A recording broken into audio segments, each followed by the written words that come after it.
जय हिंद everyone, welcome back to the channel. आज के लेक्चर से हम स्टार्ट करने वाले हैं एंड्रू हेवर्ट। आप में से बहुत लोगों ने एंड्रू हेवर्ट कभी नहीं पढ़ी होगी बिकॉज वो 400 प्लस पेज की किताब है। पर मैं आपको वो पढ़ाने वाली हूँ। 400 पेज नहीं, जो उसमें इम्पॉर्टेंट पॉइंट्स हैं और जो जहाँ से हमारा नेट जेआरएफ का या सीयूईटी का पेपर बनता है। बिकॉज एग्ज़ाम सेटर के पास भी इतना टाइम नहीं है कि वो पूरी बुक पढ़ेगा, उसमें से क्वेश्चन बताएगा। तो क्वेश्चन कहाँ से बनते हैं? फिर जो बॉक्सेस होते हैं, टेबल्स, फिगर्स, वहाँ से बहुत सारे क्वेश्चंस बन जाते हैं, जो कि मतलब बीच में से भी किसी लाइन को निकाल के क्वेश्चन बन जाता है।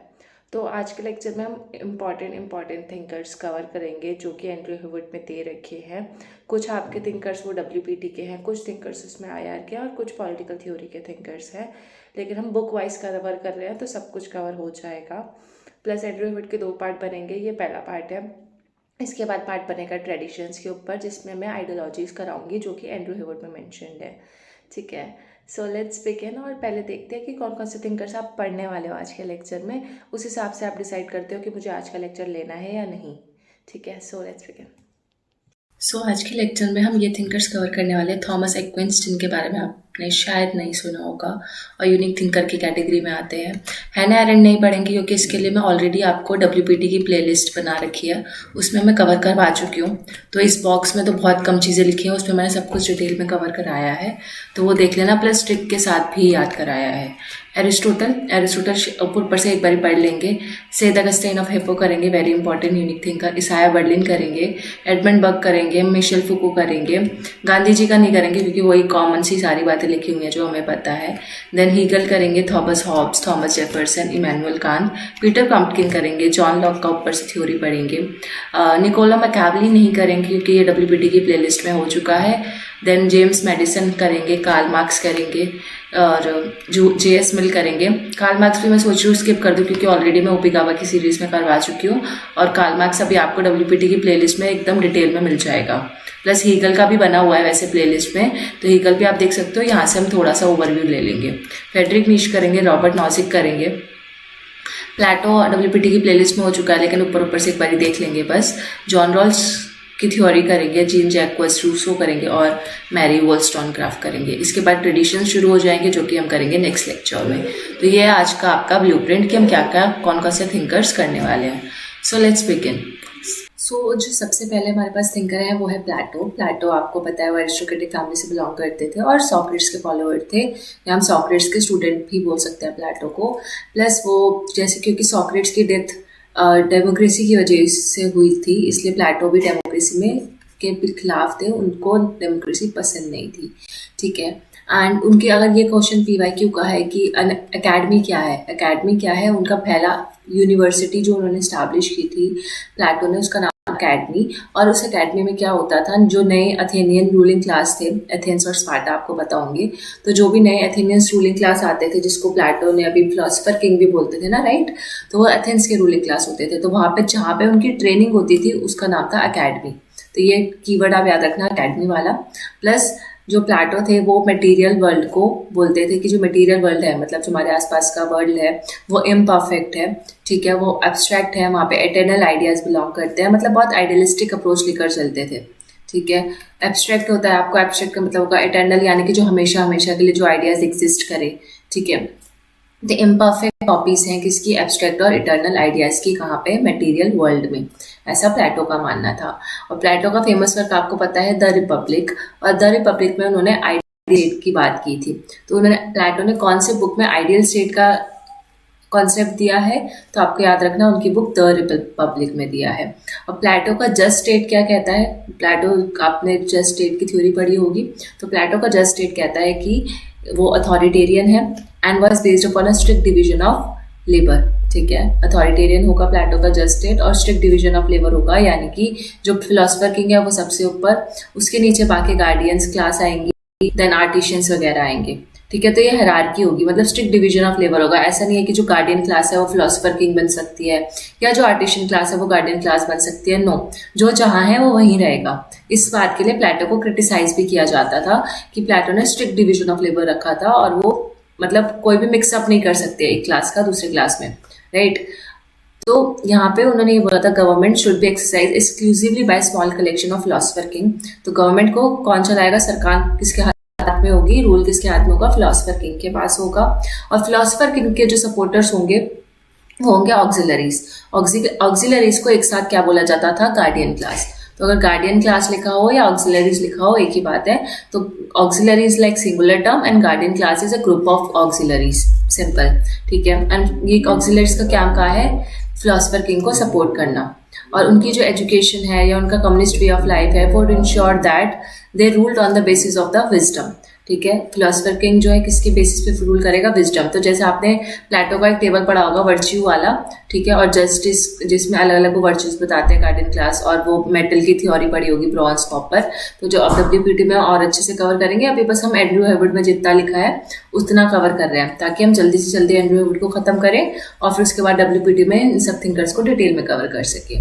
तो हमारा कहीं से भी कुछ भी मिस ना होना, कि ना एंड्रयू हेवर्ट से, ना WPT में से की जो बुक से, ना कहीं और से, ठीक है। कुछ बातें यहाँ लिखी हैं और कुछ बातें WPT के नोट्स में नहीं है, लेकिन कुछ बातें यहाँ पे हैं तो हम यहाँ से कवर हो जाएंगी, simple. Then in his view knowledge and virtue are one. Knowledge और वर्च्यू को वो एक ही चीज़ मानते थे। द लॉज उनकी सेकेंड बुक, ठीक है। तो द लॉज जो है उन्होंने उसमें क्या दिया था, उन्होंने मिक्स्ड गवर्नमेंट का सिस्टम दिया था। रिपब्लिक में उन्होंने क्या दिया था, आइडियल स्टेट, ठीक है। तो आइडियल स्टेट कौन सी बुक में दिया है, तो द रिपब्लिक। ऐसे क्वेश्चन आजकल पूछे जाने लगे हैं, कोई आपको मेजर थीम पता होनी चाहिए फेमस बुक्स की। और लॉज में क्या दिया है, सिस्टम ऑफ मिक्स गवर्नमेंट। और उन्होंने किस चीज़ पे एम्फेसाइज किया था, subordination of the individual to the state and the law. कि हमेशा वो, क्योंकि वो प्लाटो को हम स्टैटिस्ट रूलर बोलते हैं या स्टैटिस्ट फिलोसफर बोलते हैं। स्टैटिस्ट का मतलब ये है जो स्टेट को हमेशा सबसे पहले रखे, लॉ को सबसे पहले रखे और इंडिविजुअल उसके बाद, ठीक है। तो इंडिविजुअल क्या है, सबऑर्डिनेट है, स्टेट सबसे महान है, स्टेट सबसे सुप्रीम है। एंड प्लेटो जो थे वो, उनका ज़्यादातर जो वर्क था वो क्रिश्चियनिटी से इन्फ्लुएंस था। एंड यूरोपियन कल्चर में वो बहुत मानते थे, मतलब यूरोपियन कल्चर और क्रिश्चियनिटी जैसी चीज़ें, ठीक है, इसका इन्फ्लुएंस आपको प्लेटो के हर काम में देखने को मिलेगा। सो ये बात याद रखना। देन नया थिंकर आता है पीटर क्रॉप्टकिन। पीटर क्रॉप्टकिन जो है वो एक एनार्किस्ट थ्योरिस्ट है। इतना जो इंपॉर्टेंट है, बस मैं आपको उतना बता रही हूँ जहाँ से PYQ आए हैं या फिर जहाँ से आने वाले टाइम में क्वेश्चन बन सकते हैं। क्योंकि क्वेश्चन कभी भी उनकी बायोग्राफी वगैरह से तो नहीं बनते, IPT में तो बन जाते हैं जैसे पंडिता रमाबाई वगैरह से, लेकिन यहाँ पे इतने नहीं बनते कि वो अलेक्जेंडर सेकंड के टाइम पे थे, नेबुल फैमिली से बिलोंग करते थे। ये तो हमारा बस बैकग्राउंड जानने के लिए इंपॉर्टेंट है, वैसे इंपॉर्टेंट नहीं है। तो उनके एनार्किस्ट आइडियाज थे, ये इंपॉर्टेंट है। थोड़ा सा आप उनकी अगर दिमाग को समझें पीटर क्रॉप्टकिन के, तो आपको उनके आइडियाज़ अच्छे से समझ आएंगे अगर आपको पता होगा कि वो एनार्किस्ट थे। एनार्किस्ट कौन होता है, जो मानता है कि एनार्की को फेवर करते हैं, अराजकता को फेवर करते हैं, यानी कि कोई भी सरकार नहीं होनी चाहिए। एनार्की क्या होती है, जहाँ पे लोग अपने आप को सेल्फ गवर्न करते हैं। और जैसे इंटरनेशनल रिलेशंस में क्या है, एनार्की है, ठीक है। कोई भी एक पर्टिकुलर गवर्नमेंट या सरकार नहीं है जो हम पे रूल कर सके, वो थे एनार्किस्ट, ठीक है। एंड पीटर क्रॉप्टकिन एनार्किस्ट आइडियाज में बिलीव करते थे कि जो लोग हैं खुद अपने आप को गवर्न कर सकते हैं, एनार्की है और हमें मतलब सरकार की ज़रूरत नहीं है। देन वह पॉपुलिस्ट मूवमेंट में उन्होंने पार्टिसिपेट किया था। वो बहुत सालों तक सेंट पीटर्सबर्ग में जेल में भी रहे थे और उनको पर्टिकुलरली उनके जो आइडियाज़ थे एनार्किज्म के, वो किसके थ्रू इंस्पायर्ड थे, वो इंस्पायर्ड थे उनका जो रशियन एक्सपीरियंस रहा था पॉपुलिस्ट मूवमेंट के टाइम पे, या उनको जब जेल हो गई थी रेवोल्यूशन करते करते, रेवोल्यूशनरी एक्टिविटीज़ में क्योंकि वो इन्वॉल्व थे। तब हमको उनकी पूरी स्टोरी जानने की ज़रूरत नहीं है, क्या हुआ कैसे हुआ, बट आपको बस इतना याद रखना है कि उनके एनार्किज्म के आइडियाज़ जो है उनके रशियन एक्सपीरियंस से इंस्पायर थे, plus particularly his admiration for popular self management, ठीक है। वो सेल्फ मैनेजमेंट में बिलीव करते थे कि हम इतने इनफ कैपेबल हैं कि हम अपने आप को खुद मैनेज कर सके, खुद को खुद चला सके, सरकार की ज़रूरत नहीं है हमें, ठीक है। देन उसके साइंटिफिक एनार्किज्म जो है वो उनका जो फेमस वर्क है साइंटिफिक एनार्किज्म का जो फेमस आइडिया है, उन्होंने अपनी बुक म्यूचुअल एड में दिया था। तो पीटर क्रॉम्पकिन की आपको बुक याद रखनी है, म्यूचुअल एड, पीटर क्रॉम्पकिन की म्यूचुअल एड। एंड आपको ये याद रखना है कि इसमें उन्होंने क्या कहा था, उन्होंने जो डार्विन की थ्योरी थी of evolution, Darwin's theory of evolution आप सबने पढ़ी होगी, जिसमें वो सर्वाइवल ऑफ द फिटेस्ट वाला कॉन्सेप्ट आता है, तो उसको उन्होंने थोड़ा सा मॉडिफाई किया उस डार्विन की थ्योरी को अपनी बुक म्यूचुअल एड में, ठीक है। एंड उन्होंने क्या बोला कि कॉपरेशन और सोशल सॉलिडारिटी ज़्यादा इंपॉर्टेंट है, ना कि कंपटीशन एंड स्ट्रगल, क्योंकि डार्विन की जो थ्योरी थी वो कंपटीशन और स्ट्रगल में बिलीव करती थी, जिसने ज़्यादा स्ट्रगल किया, जो ज़्यादा कॉम्पिटिटिव है वो सर्वाइव करेगा। पर जो क्रॉम्पकिन थे, या क्रॉपॉटकिन भी बोल सकते हो आप इनको, तो क्रॉपॉटकिन जो थे वो साइंटिफिक एनार्किज्म, आपको ये कीवर्ड याद रखना है कि अगर ये कीवर्ड कभी कभी आपको दिखे और ऐसा कोई कोड दिखे, ठीक है, एसेशन रीजनिंग दिखे और आपके पास ये ऑप्शन में हो, तो आपको इनको टिक करना है, पीटर क्रॉम्पकिन को। एंड उनकी बुक भी आपको याद रखनी है, म्यूचुअल एड। अब किन क्या होता है? किन मतलब होती है फैमिली, ठीक है, और फैमिली हमेशा क्या करती है? कॉपरेशन करती है, सोशल सॉलिडारिटी मेंटेन करती है और म्यूचुअल एड से काम करती है, एक दूसरे की हेल्प लेते हैं म्यूचुअली, राइट। तो आपको ऐसे याद रह जाएगा कि अच्छा भाई किन आ रहा है ना इसके नाम में, किन मतलब फैमिली, और फैमिली क्या करती है? म्यूचुअल एड करती है, कॉपरेशन करती है, सोशल सॉलिडारिटी करती है। साइंटिफिक एनार्किज्म आपको वैसे भी याद रखना पड़ेगा बिना किसी ट्रिक के, बट ये 2-3 चीजें आपको इनकी बुक इसके किन वर्ड से याद आ जाएगी कि हमारी फैमिली म्यूचुअल एड में बिलीव करती है rather than competition and struggle. And इसको उन्होंने पोर्ट्रे किया था as principal means of human and animal development. उन्होंने बोला अगर कॉपरेशन होगा, सोशल सॉलिडारिटी होगा, तभी ह्यूमन और एनिमल डेवलपमेंट अच्छे से हो पाएगा। और वो किस में मानते थे? एनार्को कम्युनिज्म, एक और कीवर्ड जो क्रॉम्पकिन की आइडियाज से बिलोंग करता है, एक साइंटिफिक एनार्किज्म, दूसरा एनार्को कम्युनिज्म, ठीक है। तो किस में बिलीव करते थे? एनार्को कम्युनिज्म। एनार्को कम्युनिज्म यानी कि एनार्को मतलब यानी कि एनार्की, जिसका मतलब मैंने आपको बताया। कम्युनिज्म यानी कि आपको कम्युनिटी के साथ रहकर चलना है, ठीक है, कम्युनिटी को ज़्यादा इंपॉर्टेंस देनी है। और कम्युनिज्म का तो जब हमने पढ़ा था अभी कम्युनिटेरियन व्यू पिछले लेक्चर्स में, जब मैं आपको ओपिका पढ़ा रही थी, तो वो वहाँ से भी आपको कवर हो गया था पूरा अच्छे से।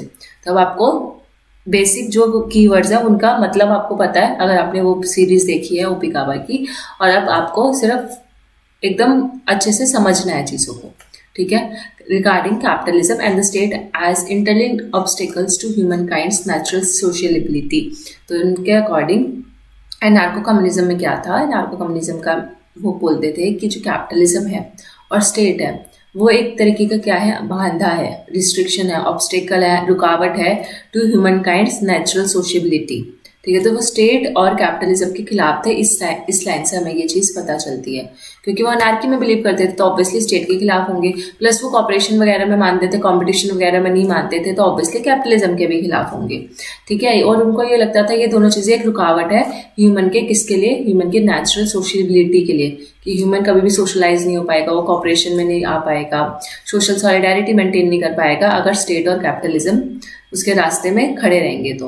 और फिर दूसरा उनका वर्क जो है फील्ड्स, फैक्ट्रीज, ये देखो जो मैं हाईलाइट कर रही हूँ और मेरी आवाज़ पे ध्यान दो बस और कहीं नहीं, तो fields, factories and workshops and the conquest of bread, ठीक है। ये 2 बुक्स हैं जो आपको याद रखनी है, इनकी कभी भी पूछी जा सकती है। आजकल यूनिक थिंकर्स काफ़ी आ रहे हैं, तो म्यूचुअल एड याद रखना।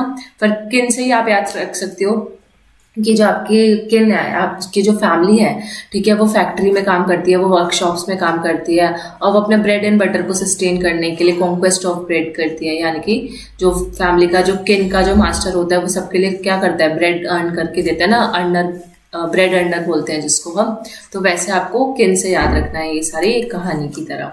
तो फील्ड्स आप ऐसे याद रखो, मेरी जो किन है, मेरी जो फैमिली है, वो फील्ड में काम करती है, फैक्ट्रीज में काम करती है, वर्कशॉप में भी काम करती है, अलग अलग जगह काम करती है ताकि वो ब्रेड अर्न कर सके पूरी फैमिली के लिए, ठीक है। तो कॉन्क्वेस्ट ऑफ ब्रेड, एंड वो एनार्किक सोसाइटी में बिलीव करते थे, और एनार्किक सोसाइटी में भी उनको लगता था कि सेल्फ सफिशिएंट एक जो एनार्किक सोसाइटी होती है, एनार्किक सोसाइटी जहाँ पे अराजकता है, जहाँ पे कोई सरकार नहीं है, वहाँ पे सेल्फ सफिशिएंट कम्यून्स होते हैं। सेल्फ सफिशिएंट कम्यून्स यानी कि खुद कमाते हैं, जितना कमाते हैं वो उनके लिए सेल्फ सफिशिएंट होता है, उनको किसी और चीज़ की ज़रूरत नहीं है, किसी स्टेट की ज़रूरत नहीं है जो उनकी नीड्स को फुलफिल कर सके, ठीक है, या फिर जो उनकी नीड्स फुलफिल करे वो अपने आप में ही सेल्फ सफिशिएंट होते हैं। और अगर उनको प्रॉब्लम्स भी कोई प्रॉब्लम आती है, जैसे such as how crime and laziness would be contain within such society, ठीक है। और यही एनार्किक सोसाइटी में क्या होता है, ये जो कलेक्शन होता है सेल्फ सफिशिएंट कम्यून्स का, या जो कम्युनिज्म होता है जिसको हम अनार्को कम्युनिज्म बोल रहे हैं, वो आपस में ही मिलकर सारी प्रॉब्लम्स जो है वो सॉल्व कर लेते हैं। जैसे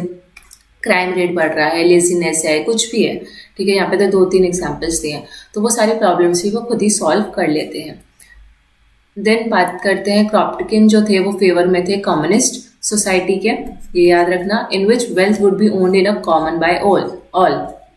तो ऐसी सोसाइटी जहाँ पे कॉमन ओनरशिप ऑफ वेल्थ हो, तो वो उसमें मानते थे। और किसमें? कम्युनिस्ट सोसाइटी, ऐसी कम्युनिस्ट सोसाइटी जहाँ पे कॉमन ओनरशिप वेल्थ हो।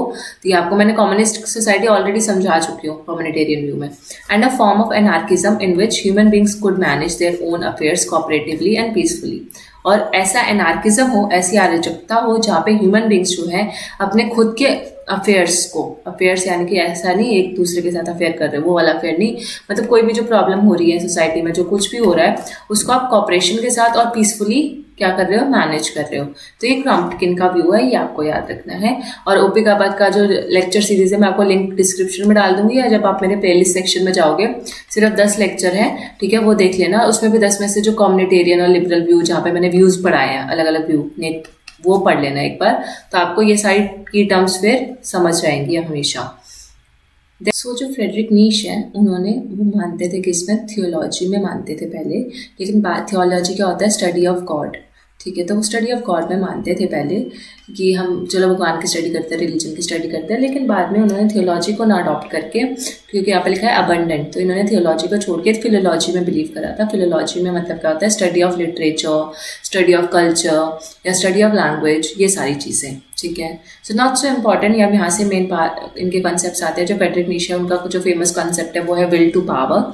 एंड मैंने इसको आपको फ्रेडरिक नीश की सारी बुक याद कराई थी विद क्रोनोलॉजी ट्रिक के साथ, एक शॉर्ट बनाया था सिर्फ 1 मिनट का, और उसमें मैंने आपको याद कराया था। तो लिंक मैं डिस्क्रिप्शन में डाल दूंगी, सिर्फ 1 मिनट का शॉर्ट है, वो देख लेना। तो नीश का जो कॉन्सेप्ट है विल टू पावर का, and it anticipated modern existentialism, और वो मॉडर्न एग्जिस्टेंशियलिज्म में मानते थे कि मॉडर्न एग्जिस्टेंशियलिज्म क्या मानता है कि people create their own words and make their own values. तो इसके अकॉर्डिंग, मॉडर्न एग्जिस्टेंशियलिज्म के अकॉर्डिंग का मतलब है कि जो लोग हैं उनका खुद का वर्ल्ड होता है, वो अपनी वैल्यूज खुद क्रिएट करते हैं। इस बात में फ्रेडरिक नीश मानते थे। और विल टू पावर का कॉन्सेप्ट याद रखना। उनकी जो पहली बुक थी वो थी द बर्थ ऑफ ट्रेजेडी। तो जो बर्थ ऑफ ट्रेजेडी थी, वो उन्होंने उसमें क्या बोला था कि जो ग्रीक सिविलाइजेशन है वो अपने पीक पे पहुंच चुकी है before Socrates and was most clearly embodied in its art. तो इवन सॉक्रेट्स के आने से पहले ही ग्रीक सिविलाइजेशन अपने पीक पे पहुंच चुकी थी, ऐसा बर्थ ऑफ ट्रेजेडी में फ्रेडरिक नीश ने बताया था। और जो स्पेक जारोस्त्रा थे, उन्होंने नोशन डेवलप किया था सुपरमैन का। अब मैं नीश का एक कॉन्सेप्ट है सुपरमैन, ठीक है, जो कि आपके कभी एजेशन रीजनिंग में आया हुआ है बहुत पहले, ठीक है, लेकिन लोगों को पता नहीं होता, बहुत सारे लोगों को। तो जो उनका जो सुपरमैन का जो कॉन्सेप्ट है ना, वो रियल में किसका कॉन्सेप्ट था? वो स्पेक्स जुरास्त्रा का कॉन्सेप्ट था, ठीक है, जिसको लोगों ने 20th सेंचुरी में जो फासिस्ट आए उन्होंने बहुत अलग तरीके से इस कॉन्सेप्ट को तोड़ मरोड़ दिया और उसका एक अलग इंटरप्रिटेशन निकाल दिया। लेकिन जो फ्रेडरिक नीश है, उन्होंने बोला कि नहीं, जो तुम ये कॉन्सेप्ट समझ रहे हो ना, जो स्पेक ने बताया है, वो तुम गलत समझ रहे हो। स्पेक सुपरमैन का कॉन्सेप्ट स्पेशली ये कहता है कि एक ऐसा पर्सन जो कि capable of generating their own values, ठीक है, and living beyond the constraints of conventional morality, वो सुपरमैन है। एक ऐसा बंदा जो अपनी खुद की वैल्यूज खुद जनरेट कर सके और अपनी जो पुरानी जो आपकी धक्यानुसी मोरालिटी है, कन्वेंशनल मोरालिटी है, ठीक है, ट्रेडिशनल मोरालिटी है, उसके अंदर मोरालिटी में क्या होता है, जब मोरालिटी जैसे टर्म्स लगा दिए जाते हैं तो आपको बहुत रिस्ट्रिक्शन फेस करना पड़ता है, राइट। तो उसके बियॉन्ड जाना पड़े, ठीक है, जो बंदा उस रिस्ट्रिक्शन के बियॉन्ड जा सकता है, ठीक है, सारे मतलब रिश्ते नाते और क्या बोल सकते हैं उसको, सारे रिस्ट्रिक्शंस को तोड़ ताड़ के आगे बढ़ता है और जो कन्वेंशनल मोरालिटी के थ्रू रिस्ट्रिक्शंस है उसके बियॉन्ड जाता है, तो वो पर्सन क्या है? सुपरमैन है। ऐसा स्पेक्स जारोस्त्रा कहना चाहते थे और यही बात कौन समझाते हैं? फ्रेडरिक नीश समझाते हैं, ठीक है। उनका एक और वर्ड है beyond good and evil, on the genealogy of morals, ठीक है। बियॉन्ड मैंने आपको ऐसे याद कराया भी था कि जो फ्रेडरिक नीश है, तो मैंने नीच से आपको बताया था कि नीच इंसान, ठीक है, जो नीच इंसान है वो द गुड और ईवल के भी बियॉन्ड चला जाता है, ठीक है। और वो इतना नीचे है कि जब वो पैदा हुआ था तो वो उसके पैदा होते ही ट्रेजेडी हो गई थी, ठीक है। और हमेशा जो नीच इंसान होता है वो हमेशा उसकी एक ही इच्छा होती है कि भाई मुझे पावर दो, ऐसे करके मैंने आपको कहानी याद कराई थी। वो मॉरल्स में नहीं मानता नीच इंसान, तो ऐसे करते करते मैंने आपको बताया था वो इतना नीचे है कि वो ये बोल रहा है कि गॉड इज डेड। तो ये भी एक फेमस स्टेटमेंट है फ्रेडरिक नीश का, ठीक है, गॉड इज डेड। तो ये भी मैंने आपको स्टेट से याद कराया था कि वो इतना नीचे कि वो बोल रहा है कि भगवान भी मर चुके हैं। प्लस वो क्रिश्चियनिटी को, और प्लस वो इतना नीचे है कि वो क्रिश्चियनिटी को भी अटैक करता है, उसकी आइडियोलॉजीज, मतलब क्रिश्चियनिटी और क्रिश्चियनिटी से रिलेटेड जितनी भी आइडियोलॉजी थी उसके फ्रेडरिक नीश खिलाफ थे।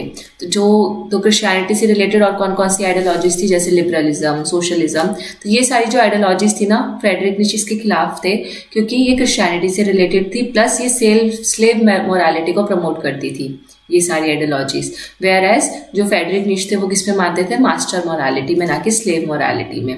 ठीक है, तो ये आप देख सकते हो मास्टर और स्लेव मोरालिटी का डिफरेंस। जैसे कि जो मास्टर मोरालिटी है वो पावर, प्राइड और हायरार्की में बिलीव करती है, जिसमें ये फ्रेडरिक नीश भी मानते थे।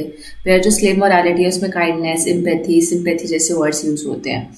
दूसरा मोरालिटी जो है गुड और बैड कॉन्सिक्वेंसेस की बात करती है, और जिसमें हम मतलब सिर्फ एक डिग्री देख रहे हैं कि degree of good and bad.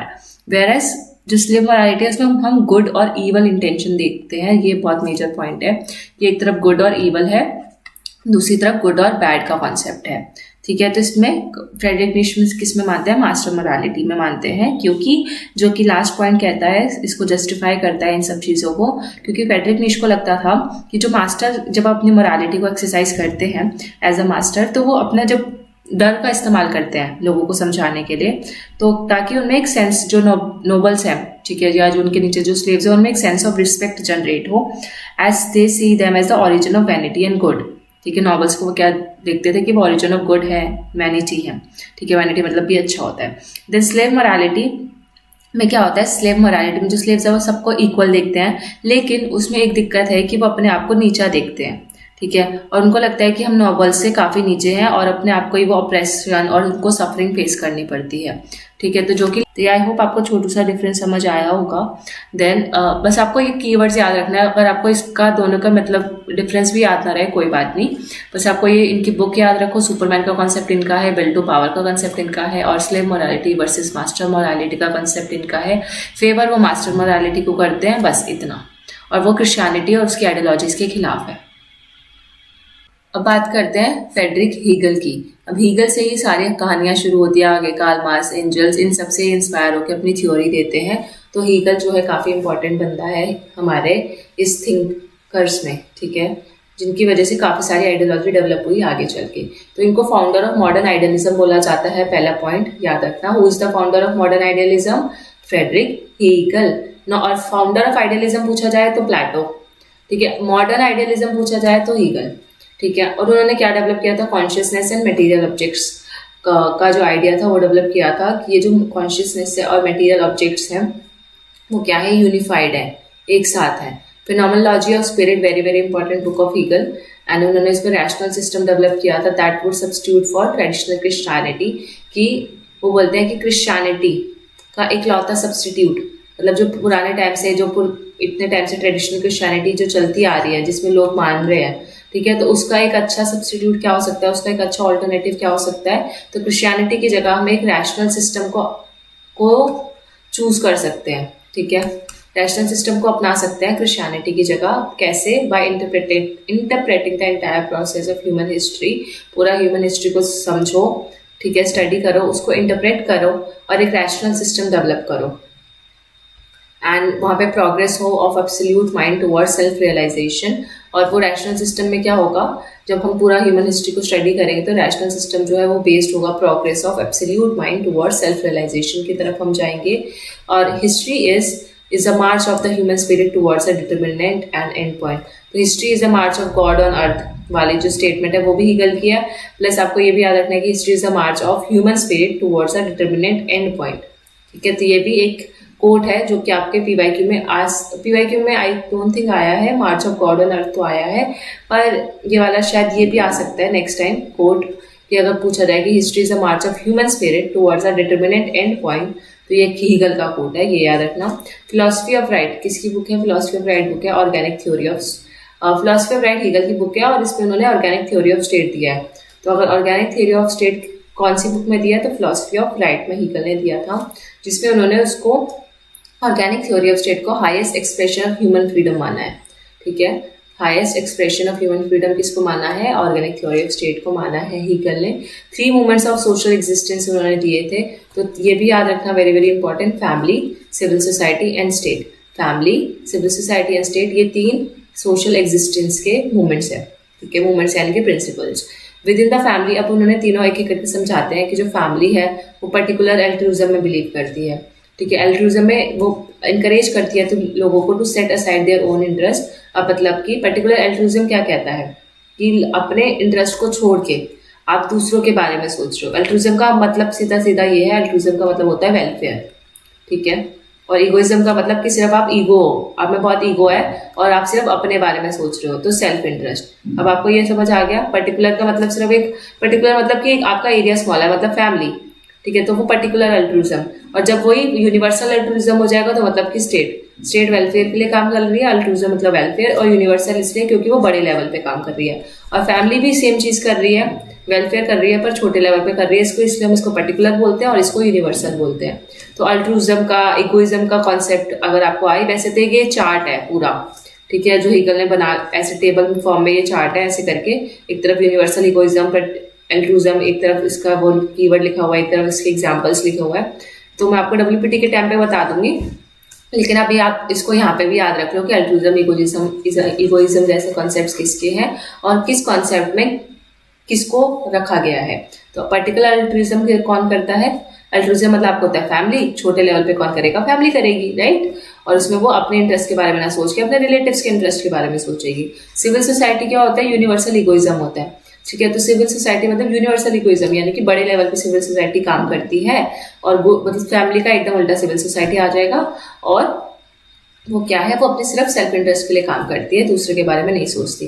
State जो है वो एक एथिकल कम्युनिटी है, इसलिए जो स्टेट है वो म्यूचुअल सिंपैथी में बिलीव करता है और वो यूनिवर्सल एल्ट्रुइज्म में बिलीव करता है। यूनिवर्सल एल्ट्रुइज्म मतलब वो सबके बारे में सोचता है। हीगल जो है वो पर्शियन स्टेट को एडमायर करते हैं, मतलब किसको फेवर किया है उन्होंने? पर्शियन स्टेट को फेवर किया है, ठीक है। और बस यहाँ पे हमें इतना याद रखना था, और कुछ इतना इंपॉर्टेंट है नहीं।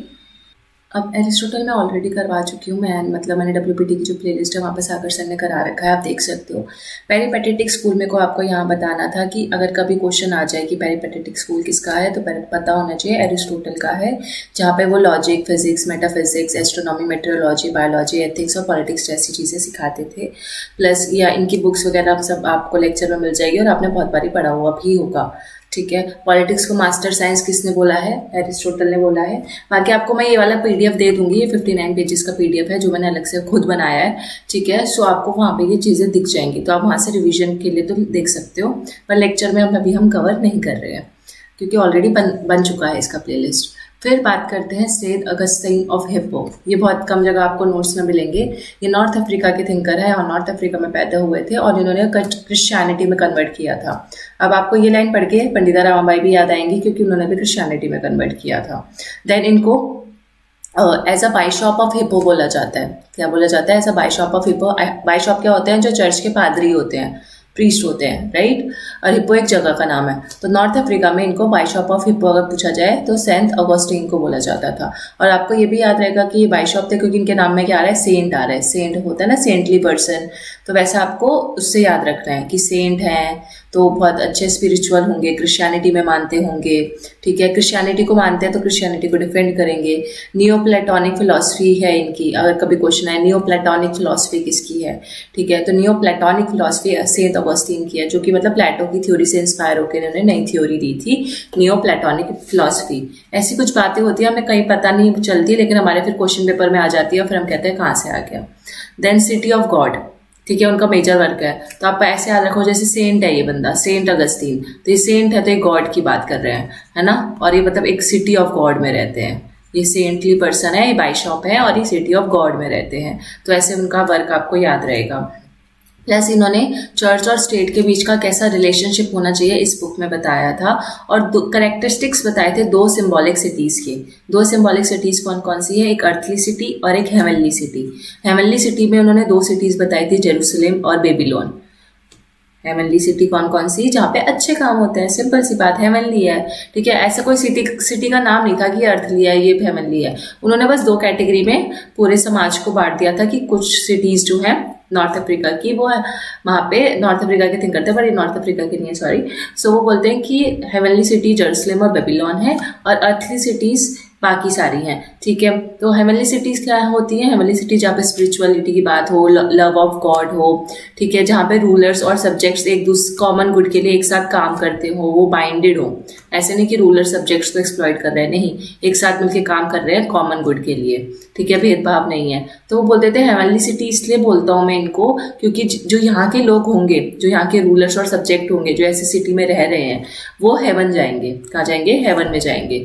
बाय कॉन्ट्रास्ट जो अर्थली सिटी के लोग होंगे, वो सिर्फ उनको अपने आप से प्यार है, ठीक है, वो सेल्फ इंटरेस्टेड है, सेल्फिश है, वहाँ पे एब्सोल्यूट पावर होगी, ठीक है, या एब्सोल्यूट सॉवरेनिटी होगी अर्थली सिटीज़ में, ठीक है। अर्थली यानी कि अर्थ पे जो रहते हैं, जैसे कि हमारे जैसे लोग, इंडिया का एग्जांपल लो, अर्थली सिटी है, ठीक है। अब मैं ये नहीं बोल रही कि यहाँ के लोग सेल्फिश है, just giving an example apart from that. तो वो बोलते हैं जो ऐसी सिटीज़ हैं जहाँ पे सिर्फ लोग अपने बारे में सोचते हैं, एब्सोल्यूट पावर है, ठीक है, डिक्टेटरशिप चल रही है, तो वहाँ के जो मेंबर्स हैं ना, वो रेप्रोबेट्स होंगे। अब आपको ये कीवर्ड याद रखना है, ऑल्दो मैं इसका मतलब बता देती हूँ, यहाँ पे लिखा हुआ है, पीडीएफ भी आपको मिल जाएगी, रिजेक्टेड बाय गॉड।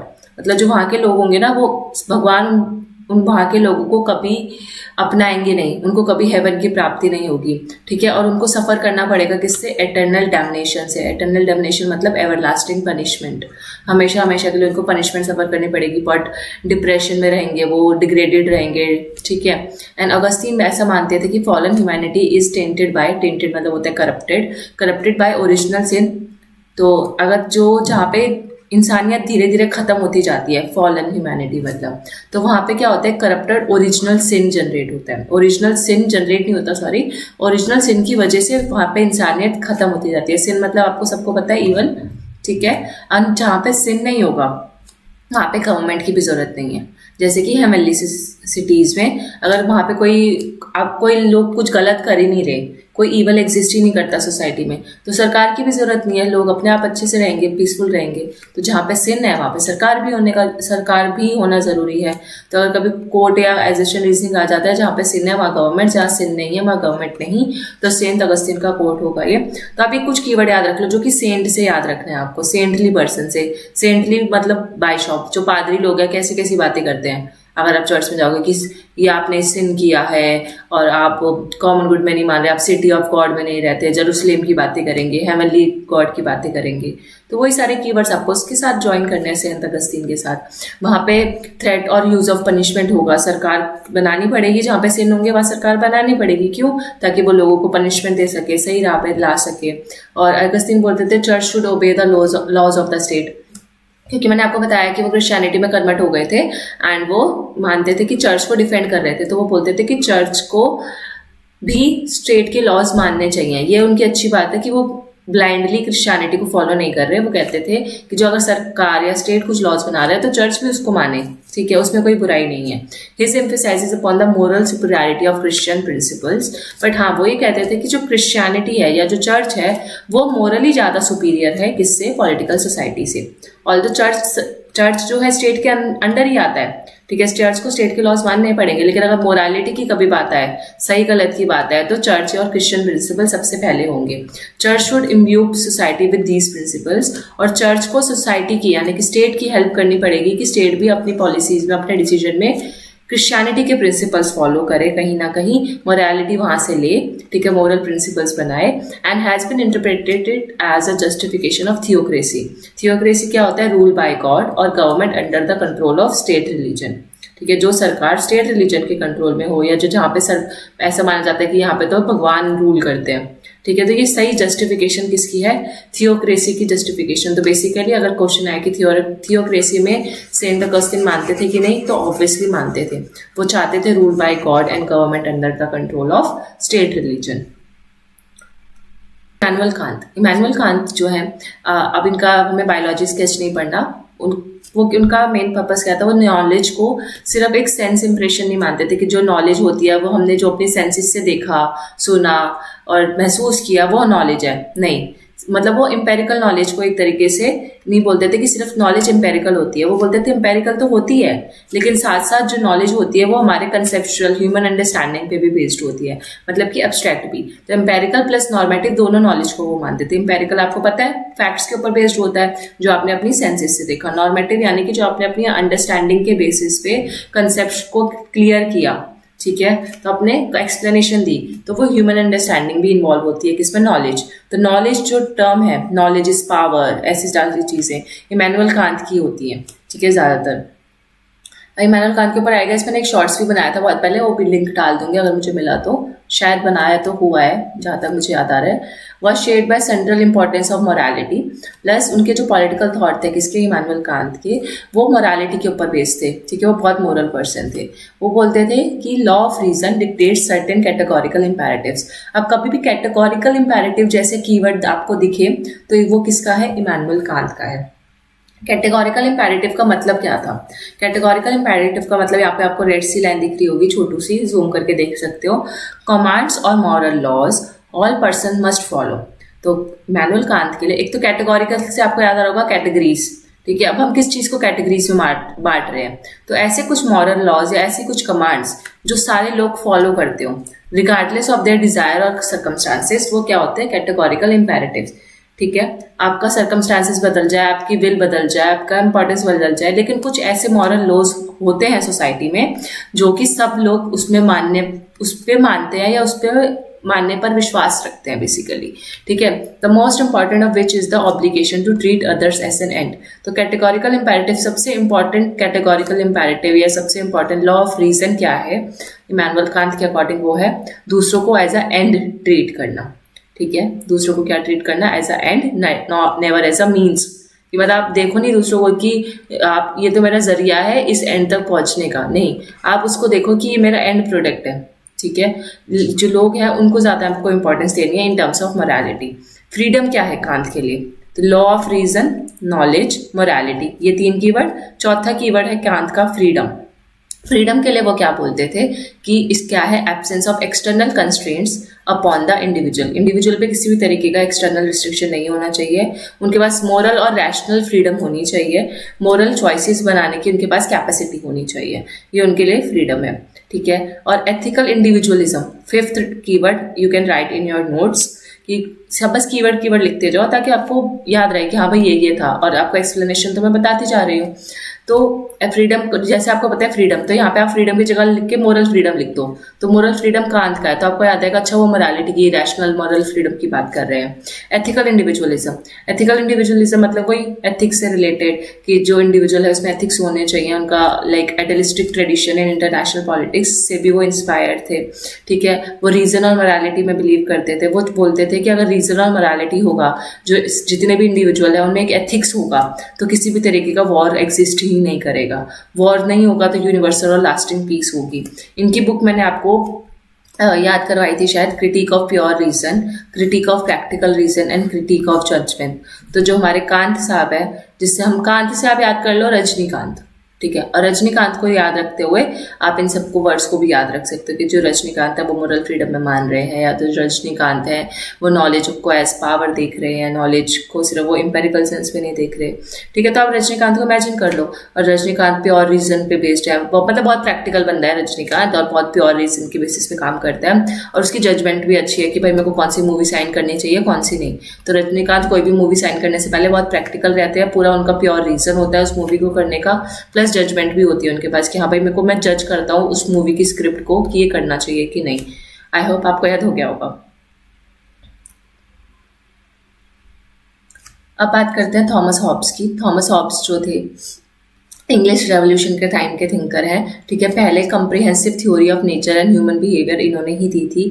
इनका फेमस वर्क है लेवियाथन। तो बस थॉमस हॉब्स जहाँ पे याद आ जाए, आपको याद रखना है कि ये सिविल वॉर के टाइम पे पैदा हुए थे, इसलिए इनका जो ह्यूमन नेचर का तरीका है, जो ये नेचर की बात करते हैं, वो सारा वो नेगेटिव होगा, ठीक है, क्योंकि सिविल वॉर के टाइम पे पैदा हुए थे और उन्होंने ये सब सीखे थे। प्लस इनको मैंने WPT के प्लेलिस्ट में भी कवर है बहुत अच्छे से, पूरा उनका बैकग्राउंड, उनका कॉन्टेक्स्ट सब कुछ बहुत अच्छे से कवर करा है। क्वालिटी लेक्चर है वो, शुभ्रा रंजन मैम के नोट्स हैं उसमें, विजन IAS के नोट्स हैं, प्लस जो हम ये एडुसीकर वगैरह के नोट्स पढ़ते हैं, सब कुछ मिला के एक कॉम्प्रिहेंसिव लेक्चर तैयार किया है। तो आप बहुत ऑथेंटिक सोर्सेज का यूज किया है। देन वहाँ पे आप देख लेना, इसको मैं ओवरव्यू दे रही हूँ बस। लेवियाथन उनकी बुक है, उन्होंने उसमें एब्सोल्यूटिस्ट गवर्नमेंट को डिफेंड किया है। Obviously absolute power of government को डिफेंड करते थे वो। अनार्की और डिसऑर्डर जो है, एनार्की और डिसऑर्डर उसका एक ऑल्टरनेटिव हो सकता है। पहले तो वो एब्सोल्यूट गवर्नमेंट में मानते हैं, ठीक है, कि एब्सोल्यूट पावर होनी चाहिए सॉवरेन के पास, लेवियाथन के पास, और अगर एब्सोल्यूट पावर पॉसिबल ना हो तब उसका ऑल्टरनेटिव क्या हो सकता है, anarchy and disorder. Anarchy and disorder alternative नहीं हो सकता, सॉरी, एनार्की और डिसऑर्डर ना हो, ठीक है, अराजकता ना आए, डिसऑर्डर ना आए, उसका ऑल्टरनेटिव एब्सोल्यूटिस्ट गवर्नमेंट है। सॉरी, थोड़ा सा मैं ठीक नहीं है, मैं फोकस नहीं कर पाई और मैंने गलत लाइन पढ़ दी, sorry for that. And he portrait life in a stateless society. तो वो स्टेटलेस सोसाइटी में वो लाइफ को स्टेटलेस सोसाइटी में देखते थे कि जब अगर एब्सोल्यूट पावर नहीं होगी तब स्टेट कैसा होगा, ठीक है, मतलब ह्यूमन नेचर वाला जो स्टेट है, नेचर कैसा था ह्यूमन का जब सोसाइटी एग्जिस्ट नहीं करती थी। तो क्यों हमें ज़रूरत है लेवियाथन की, क्योंकि जो ह्यूमन नेचर है वो सॉलिटरी है, पुअर है, नेस्टी है, ब्रूटिश है एंड शॉर्ट है। वेरी इंपॉर्टेंट PYQ, बहुत बारी ये लाइन कोर्स में आ रखी है। ह्यूमन, वो बोलते थे जो लोग हैं वो पावर सीकिंग क्रिएचर्स होते हैं, सेल्फ इंटरेस्टेड होते हैं, ठीक है, इसलिए उनको स्टेट की तरफ ऑब्लाइज होना चाहिए, नो रूल एट ऑल, ठीक है। अगर वो बोलते हैं कि कहीं कोई भी एक ऐसा पॉलिटिकल सिस्टम है जहाँ चाहे वो टेरेनिकली ना हो, ठीक है, तो is preferable to no rule at all, ठीक है। जहाँ पर एब्सोल्यूट पावर नहीं है तो इसका मतलब कोई रूल नहीं है, वहाँ पे एब्सोल्यूट पावर है तभी वो रूल माना जाएगा। वो एब्सोल्यूटिज्म को डिफेंड करते हैं, अथॉरिटी अपॉन कंसेंट की बात करते हैं, सॉवरेन अथॉरिटी की बात करते हैं कि जो सॉवरेन बनेगा, जो लेवियाथन बनेगा, वो कंसेंट के बेसिस पे बनेगा। ऐसे नहीं कह रहा मैं जबरदस्ती किसी को भी बना दो, कंसेंट होगा, ठीक है, सोशल कॉन्ट्रैक्ट साइन होगा, ठीक है। और ये जो सबसे अच्छी बात है कि जो सॉवरेन अथॉरिटी है वो मोनार्की से ज़्यादा अच्छी होगी, ठीक है, और वो डिवाइन राइट्स ऑफ किंग्स के अगेंस्ट थे। तो ये याद रखना, against the divine rights of kings. कौन? Thomas Hobbes. Pessimistic view of human nature देते थे। पेसिमिस्टिक होता है मतलब नेगेटिव, ऑप्टिमिस्टिक होता है जो कि हमेशा अच्छा सोचता है हर चीज़ में। तो pessimistic view of human nature और अथॉरिटी को बहुत इंपॉर्टेंस देते थे, क्योंकि उन्होंने देखा था कि सिविल वॉर जब हुआ था कोई सरकार नहीं थी, सब सरकार हट गई थी और सारे लोग कैसे आपस में लड़ रहे थे, सेल्फिश हो गए थे, ठीक है, अपनी लाइफ को, और इसलिए वो लाइफ, प्रिजर्वेशन ऑफ लाइफ को सबसे इंपॉर्टेंस देते हैं। प्रिजर्वेशन ऑफ लाइफ, अगर थॉमस हॉब्स का अगर आपको मेन क्रक्स याद रखना है तो ये वर्ड जरूर से याद रखना। फिर उसके बाद वो इम्पैक्ट अपॉन कंजर्वेटिव थॉट, ठीक है, कंजर्वेटिव जो थिंकिंग थी उनके, थॉमस हॉब्स की राइटिंग्स का उनके ऊपर बहुत इम्पैक्ट भी था। बट हिज इंडिविजुअलिस्ट मेथोडोलॉजी, और कौन सी मेथोडोलॉजी उन्होंने यूज़ की थी? इंडिविजुअलिस्ट मेथोडोलॉजी यूज़ की थी अपने सोशल कॉन्ट्रैक्ट थ्योरी में, ठीक है। और इससे अर्ली लिबरलिज्म भी काफ़ी इंस्पायर था थॉमस हॉब्स की थ्योरी से, इंडिविजुअलिस्ट मेथोडोलॉजी। माइकल फूको जो थे वो रेडिकल इंटेलेक्चुअल थे, उन्होंने सुसाइड करने की कोशिश की थी। वो एक होमोसेक्सुअल पर्सन थे, ठीक है। तो होमोसेक्सुअलिटी की वजह से इनको बहुत ज़्यादा मतलब डिप्रेस्ड रहने लगते थे, लोग ताने मारते थे बेसिकली। तो इन्होंने सुसाइड करने की कोशिश की थी। फिर उन्होंने, उनका जो काम है बेसिकली, अब आपको याद रहेगा कि माइकल फूको ऐसे इंसान थे, तो बस आपको बस इतना याद रखो कि माइकल फूको होमोसेक्सुअल थे, बस सिर्फ इतना वर्ड भी याद रखोगे ना, और होमोसेक्सुअल थे और उन्होंने सोसाइटी के तानों की वजह से सुसाइड करने की कोशिश की थी, तो आपका खुद ब खुद रिलेट होने लग जाएगा उनकी पूरी की पूरी थ्योरी, उनकी सारी बुक्स, उनके सारे कंसेप्ट्स सिर्फ इन्हीं 2 वर्ड से आपको याद हो जाएंगे। कैसे? देखो, उनका सारा काम किस पे था? साइकोलॉजी पे, साइकोपैथोलॉजी पे, ठीक है। पैथोलॉजी होता है डिसीज, एक तरीके की दिमाग की बीमारी, ठीक है। तो ये उनके ज़्यादातर वर्क इस चीज़ों पे थे, और ये मार्क्सिस्ट से इन्फ्लुएंस थे, फ्रूडियन से इन्फ्लुएंस थे, और स्ट्रक्चरलिस्ट ट्रेडिशन से इन्फ्लुएंस थे, ठीक है। स्ट्रक्चरल थ्योरी मैं आपको बता चुकी हूँ पहले ओपिकावा वाली सीरीज में। तो उन्होंने एक history of the present construct की थी, जिसमें उन्होंने आर्कियोलॉजीज के बारे में बताया था। क्या बताया था? आर्कियोलॉजीज के बारे में। आर्कियोलॉजीज क्या होती है? Large scale analysis that blended philosophy with the history of ideas, ठीक है। जब हम फिलॉसफी को हिस्ट्री के साथ रिलेट कर देते हैं तो वो हमारे लिए क्या है? आर्कियोलॉजीज। तो आर्कियोलॉजीज जैसे कीवर्ड्स किसके लिए है? माइकल फूको के लिए हैं, ये याद रखना। उनकी जो बुक है मैडनेस एंड सिविलाइजेशन। अब आपको कैसे याद आएगी मैडनेस एंड सिविलाइजेशन? क्योंकि मैंने आपको बताया कि उन्होंने सुसाइड करने की कोशिश की थी, तो वो क्या हो गए थे? पागल हो गए थे। तो हम क्या बोल सकते हैं? पागल फूको। माइकल फूको की जगह हम क्या बोल सकते हैं? पागल फूको या मैडनेस, ठीक है। वो बहुत मैड बंदा था। और इसकी मैंने आपको सारी बुक ट्रिक से याद कराई है, 1 मिनट की वो है वीडियो सिर्फ, तो देख लेना प्लीज़ प्लीज़ प्लीज़। मैंने आपको बहुत क्रोनोलॉजी में सारी बुक्स एक साथ याद कराई हैं, वो भी बहुत अच्छी कहानी से। तो फिर उसके बाद उनका, अब इस बुक में क्या था हमें इतना पढ़ने की ज़रूरत नहीं है। उसके अलावा उन्होंने जेनेसिस ऑफ द क्लिनिक और द प्रिजन को एनालाइज किया था, मतलब जहाँ पे वो जेल में भी रहे थे वहाँ पे, और क्लिनिक से रिलेटेड की मतलब जेनेसिस ऑफ द क्लिनिक यानी कि क्लिनिक की शुरुआत कहाँ से हुई, ये जो तुम मेल फीमेल का जेंडर है, फिर होमोसेक्सुअल होते हैं, ये होता है हेटेरोसेक्सुअल, ये सब की शुरुआत कहाँ से हुई वो सब। देन इन्होंने उसके ऊपर बुक लिखी थी the birth of the clinic, फिर उसके बाद लिखी उन्होंने डिसिप्लिन एंड पनिशमेंट, ठीक है, बर्थ की बुक, ठीक है, क्योंकि इनको बहुत पनिश किया जाता था सोसाइटी के द्वारा और डिसिप्लिन में रखा जाता था कि नहीं तुम्हें होमोसेक्सुअल नहीं रहना है, ठीक है। और उनका जो सबसे इंपॉर्टेंट वर्क है the order of the things, जिसमें उन्होंने आर्कियोलॉजी ऑफ ह्यूमन साइंसेस को पोर्ट्रे किया था। तो मतलब वो बहुत डिसिप्लिन में रहता है ना, जो बंदा, जो लोग बहुत डिसिप्लिन में रहते हैं उनको चीज़ें ऑर्डर में रखना बहुत पसंद होती हैं, ठीक है। तो मैंने आपको एक कहानी याद करा चुकी हूँ मैं इन सारी बुक्स की, आप पढ़ लेना, एक बार सुन लेना, मतलब पढ़ भी मत लेना। एपिस्टीम्स, उन्होंने सीरीज ऑफ एपिस्टीम्स दिए थे। अब बहुत बच्चे ना लिंक में जाके डिस्क्रिप्शन में जाके कुछ नहीं पढ़ते हैं, सिर्फ जो इतना पढ़ा पढ़ लिया, ठीक है। तो लेकिन जो लोग एक्स्ट्रा एफर्ट्स डाल के थोड़ा 1-2 मिनट का एक्स्ट्रा वीडियो देख लेंगे, दूसरे ट्रिक्स वगैरह सुन लेंगे, तो वो ट्रिक्स आपको जिंदगी भर याद रह जाएंगी और पेपर में भी याद रहेंगी, ठीक है। फिर उन्होंने एपिस्टीम्स का आइडिया दिया था। एपिस्टीम्स क्या होते हैं? एपिस्टीम्स को मैंने यहाँ पे एक डेफिनेशन लिखी है। एपिस्टेमोलॉजी तो सबने सुना होगा। एपिस्टेमोलॉजी क्या होती है? सोर्स ऑफ नॉलेज, ठीक है। तो वैसे एपिस्टीम्स भी वहीं से निकला है, ठीक है। तो एपिस्टीम्स क्या होता है? The fundamental body of ideas and that defines the nature of what is accepted as true knowledge, ठीक है। ऐसे आइडिया जिनका हम नेचर ऐसा डिफाइन करते हैं कि ये ट्रू नॉलेज है in a given epistemic epoch. Epistemic epoch मतलब वही जो बेसिकली जिस सिचुएशन में वो थ्योरी लिखी जा रही है, ठीक है, जो उसका सोर्स ऑफ नॉलेज है, तो वहाँ पे कौन सी चीज़ों को आप ट्रू नॉलेज की तरह एक्सेप्ट कर रहे हो और कौन सी को नहीं, वो आपका क्या है? एपिस्टीम्स। तो बस आपको कीवर्ड याद रखना है कि एपिस्टीम्स कीवर्ड किसका है, आर्कियोलॉजिस्ट कीवर्ड किसका है, discursive formations, very very important keyword, discursive formation word किसका है? माइकल फूको का है, ठीक है। ये इनकी बुक में भी है डिस्कर्सिव फॉर्मेशन, तो ये भी आप याद रखना। हिस्ट्री ऑफ सेक्सुअलिटी, तो अब आपको पता है वो सेक्सुअलिटी पे क्यों लिख रहे थे, history of sexuality. Then examine changing attitudes towards male sexuality, ठीक है। एंड उन्होंने मेल सेक्सुअलिटी की तरफ जो लोगों के एटीट्यूड्स बदलते हुए एटीट्यूड्स थे उनको भी उन्होंने इस बुक में एग्जामिन किया था, किसमें? हिस्ट्री ऑफ सेक्सुअलिटी में एग्जामिन किया था, ठीक है। डिस्कर्सिव फॉर्मेशंस भी आपको याद रखना है।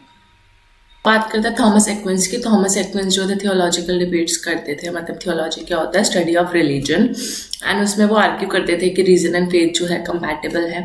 एंड वो किसको? एरिस्टोटल को डिफेंड कर रहे थे। मतलब एरिस्टोटल का जो आइडिया था ना, उसको यूनिवर्सिटी करिकुलम में इंक्लूड नहीं किया जा रहा था, ठीक है। लोग एरिस्टोटल को पढ़ाते ही नहीं थे यूनिवर्सिटी वाले।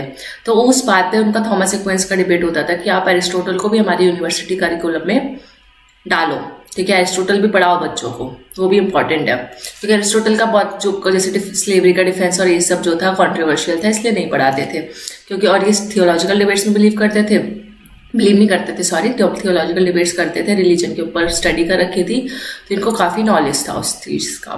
देन सुमा थियोलॉजिया, ठीक है, ये उनका वर्क है जो कि 1265 में शुरू हुआ था, लेकिन वो अनफिनिश्ड था, ठीक है, इन्होंने कंप्लीट नहीं कर पाए थे वो। और ये जो सुमा थियोलॉजिया है, आपको याद रखना है किसका वर्क है?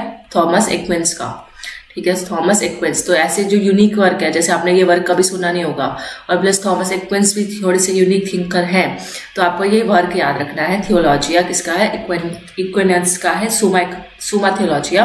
और उसमें उन्होंने नेचर ऑफ गॉड की, मॉर्टैलिटी की बात की थी, लॉ की बात की थी, कि जो मोरालिटी की बात की थी या लॉ की बात की थी, कि जो मोरालिटी एंड लॉ है वो इटर्नल है, डिवाइन है, नेचुरल है, ह्यूमन है, ठीक है। नेचुरल लॉ क्या होते हैं? नेचुरल लॉ उन्होंने बोला था कि जो बेसिक मॉरल रूल्स होते हैं वही नेचुरल लॉ होते हैं, और उसी के ऊपर जो पॉलिटिकल सोसाइटी है वो डिपेंड करती है। तो नेचुरल लॉ किसके लिए क्या है? Moral rules. तो जो बंदा थियोलॉजी में मानेगा, मतलब जो रिलीजन की स्टडी करेगा, तो वो हर चीज़ को रिलीजन की तरीके से देखेगा, और रिलीजन में सबसे बड़ा कॉन्सेप्ट मॉरल और एथिक्स का होता है, राइट। तो मॉरल रूल्स की बात करते हैं। देन वो इलेबोरेट करते हैं rational reflection on human nature, ठीक है। तो इसको कैसे इलेबोरेट करते हैं? By rational reflection on human nature. Then Aquinas के व्यू में देखें तो जो ह्यूमन लॉ क्या है? ह्यूमन लॉ एक नेचुरल लॉ है, ठीक है, उसको नेचुरल लॉ के अकॉर्डेंस में ही देखा जाना चाहिए, और उसका पर्पस होना चाहिए लीड मैन टू वर्च्यू। तो ह्यूमन लॉ या नेचुरल लॉ का पर्पस क्या होना चाहिए? एक इंसान को, मैन को वर्च्यू तक पहुंचाना उसकी, ठीक है। And believe that reflecting will as law, government and the state are natural features of human condition. तो ह्यूमन कंडीशन के क्या क्या नेचुरल फीचर्स है? Law, government and state. ये ह्यूमन कंडीशन के लिए बहुत ज़रूरी है। मतलब एक ह्यूमन को सोसाइटी में एग्जिस्ट करना है, तो लॉ गवर्नमेंट और स्टेट का होना जरूरी है। और जो नेचुरल लॉ, मैंने आपको बताया नेचुरल लॉ होता है हमारे मॉरल रूल्स, ह्यूमन लॉ होते हैं हमारे कि ह्यूमन लॉ जो बनाए जाएंगे। ह्यूमन लॉ क्या होता है, जो हमारे लॉ गवर्नमेंट और स्टेट, ठीक है। तो ये भी ऐसा, ये नेचुरल लॉ के अकॉर्डिंग्स में होने चाहिए, मतलब जो सरकार है, जो लॉ बना रही है, जो स्टेट है, वो सारे नेचुरल लॉ का पालन करे, मतलब कि वो मॉरल रूल्स को लेकर आए अपने कोई भी डिसीजन लेते टाइम, ताकि जो लोग हैं उनको भी वर्चुअस, वो लोग वर्चुअस हो सके, ठीक है। देन बात करते हैं human law is an imperfect instrument. ये किसने बोला है, कोड आ सकता है कभी, तो थॉमस एक्विंस का कोड है, ये थॉमस एक्विंस का कोड है, ये लिखा हुआ, human law is an imperfect instrument, some moral faults can not be legally prohibited, ठीक है। तो ह्यूमन लॉ जो है वो इम्परफेक्ट होगा, ठीक है। नेचुरल लॉ जो है, क्योंकि वो नेचुरल है तो वो परफेक्ट होगा, क्योंकि इसमें मॉरल रूल्स होंगे। लेकिन कोई भी ह्यूमन लॉ, अगर ह्यूमन लॉ यानी कि जो लॉ हमने बनाया है, ह्यूमंस ने बनाया है, वो लॉ कभी भी परफेक्ट नहीं हो सकता। सही बात है, ह्यूमंस में कमियां हैं, ठीक है, तो वो परफेक्ट नहीं होगा वो लॉ, उसमें कुछ मोरल फॉल्ट्स होंगे ही होंगे। है moral laws can not be legally prohibited and attempts to prohibit others may cause more harm than good. तो अगर आप मॉरल फॉल्ट्स को कभी भी आप लीगली प्रोहिबिट नहीं कर सकते, और अगर आप कोशिश करते हो तो इससे नुकसान ज्यादा है, फायदा कम है, ठीक है। Then the political tradition that Aquinas founded has come to be known as Thomism। तो अगर पूछा जाए कि थॉमिज्म क्या है, तो थॉमिज्म मतलब थॉमस एक्विंस की थ्योरी जो है उसको हम थॉमिज्म बोलते हैं। विद नियोथॉमिज्म भी इन्हीं का है। Since the late 19th century में इन्होंने नियोथॉमिज्म की भी शुरुआत की थी, attempted to keep alive the spirit of angelic doctor. अभी एंजेलिक डॉक्टर क्या है मुझे नहीं पता, पर एंजेलिक डॉक्टर को नियोथॉमिज्म में उन्होंने बढ़ावा दिया था, ठीक है। जॉन ऑस्टिन का है लीगल पॉजिटिविज्म, याद रखना, ठीक है। और लॉ जैसे वर्ड जो की टर्म्स है लॉ, वो जॉन ऑस्टिन के ऊपर होंगे कि जॉन ऑस्टिन ने डिफाइन किया था लॉ को, ठीक है, कि लॉ क्या है, वो हाईली मोरल और रिलीजियस प्रिंसिपल पे बेस्ड होना चाहिए। और उसको कौन स्टैब्लिश कर सकता है, लॉ को हमेशा एक सॉवरेन पर्सन या सॉवरेन बॉडी ही स्टैब्लिश कर सकती है। तो जॉन ऑस्टिन जब भी वर्ड आता है तो आपको उसको ऐसा मान के चलना है कि जॉन ऑस्टिन जो है ना वो लॉयर है या वो एडवोकेट है। तो अगर आपको ऐसा दिमाग में रहेगा ना कि जॉन ऑस्टिन लॉयर या एडवोकेट है, तो आपको याद रहेगा कि उसके जो ज्यादातर कॉन्सेप्ट्स है वो लॉ पे बेस्ड है। लीगल पॉजिटिविज्म की वो बात करते हैं, लीगल पॉजिटिविज्म की थ्योरी देते हैं पूरी की पूरी, तो इसको याद रखना। जेम्स मेडिसन जो थे यूएस के थे, ठीक है, एंड उन्होंने कॉन्स्टिट्यूशनल कन्वेंशन में भी काफी हेल्प की थी। जब यूएस का कॉन्स्टिट्यूशन बन रहा था तो उस कन्वेंशन को सेटअप करने में जेम्स मेडिसन ने हेल्प की थी। जो कॉन्स्टिट्यूशन लिखा जा रहा था उस टाइम पे यूएस का, उसमें भी जेम्स मेडिसन का बहुत इंपॉर्टेंट रोल था, ठीक है। तो जो मेडिसन थे वो जेफरसन जो उस टाइम पे प्रेसिडेंट थे यूएस के, उसके सेक्रेटरी ऑफ स्टेट हुआ करते थे। और बाद में यूएसए का जो फोर्थ प्रेसिडेंट बने, यूएसए के फोर्थ प्रेसिडेंट, वो थे जेम्स मेडिसन। तो इसलिए ये बहुत इंपॉर्टेंट पर्सनालिटी हैं हमारे थिंकर्स में आज में, क्योंकि ये प्रेसिडेंट रह चुके हैं यूएसए के और इनका कॉन्स्टिट्यूशन को लेकर बहुत इंपॉर्टेंट रोल था वहाँ के, तो इनके बारे में पढ़ना इंपॉर्टेंट है। इनकी ये बुक है द फेडरलिस्ट, PYQ है, बहुत लोगों को नहीं पता होती क्योंकि उन्होंने पढ़ा ही नहीं होता। तो द फेडरलिस्ट किसकी बुक है, जेम्स मेडिसन की बुक है। और उन्होंने उसमें बुक में क्या लिखा था, कॉन्स्टिट्यूशनल रैटिफिकेशन की बात की थी कि हमारे कॉन्स्टिट्यूशन में कुछ बदलाव लाने की जरूरत है। वो प्लूरलिज्म को सपोर्ट करते थे, प्लूरलिस्ट थ्योरी या ग्रुप थ्योरी मैं आपको ऑलरेडी पढ़ा चुकी हूँ। अनडिवाइडेड गवर्नमेंट में मानते थे। डिवाइडेड गवर्नमेंट मतलब कि सबके पास अपने अपने कुछ फंक्शंस होने चाहिए, ऐसे नहीं कि एक ही डिपार्टमेंट है वही सारे फंक्शन कर रहा है, नो। तो प्लूरलिज्म में मानते थे, डिवाइडेड गवर्नमेंट को सपोर्ट करते थे। और उनका ऐसा मानना था कि ambition must be made to counteract ambition, ठीक है। अगर आपको एक एम्बिशन फुलफिल करना है अपना, तो एक एम्बिशन को फुलफिल करने के लिए आपको दूसरे एम्बिशन को भी बढ़ावा देना पड़ेगा। Ambition must be made to counter act ambition. तो ये कोट कभी आए तो आपको याद रखना, जेम्स मेडिसन का है। देन अडॉप्शन ऑफ फेडरलिज्म की उन्होंने बात की थी कि फेडरलिज्म को अडॉप्ट करना चाहिए, बाइकैमरलिज्म को अडॉप्ट करना चाहिए, सेपरेशन ऑफ पावर होना चाहिए।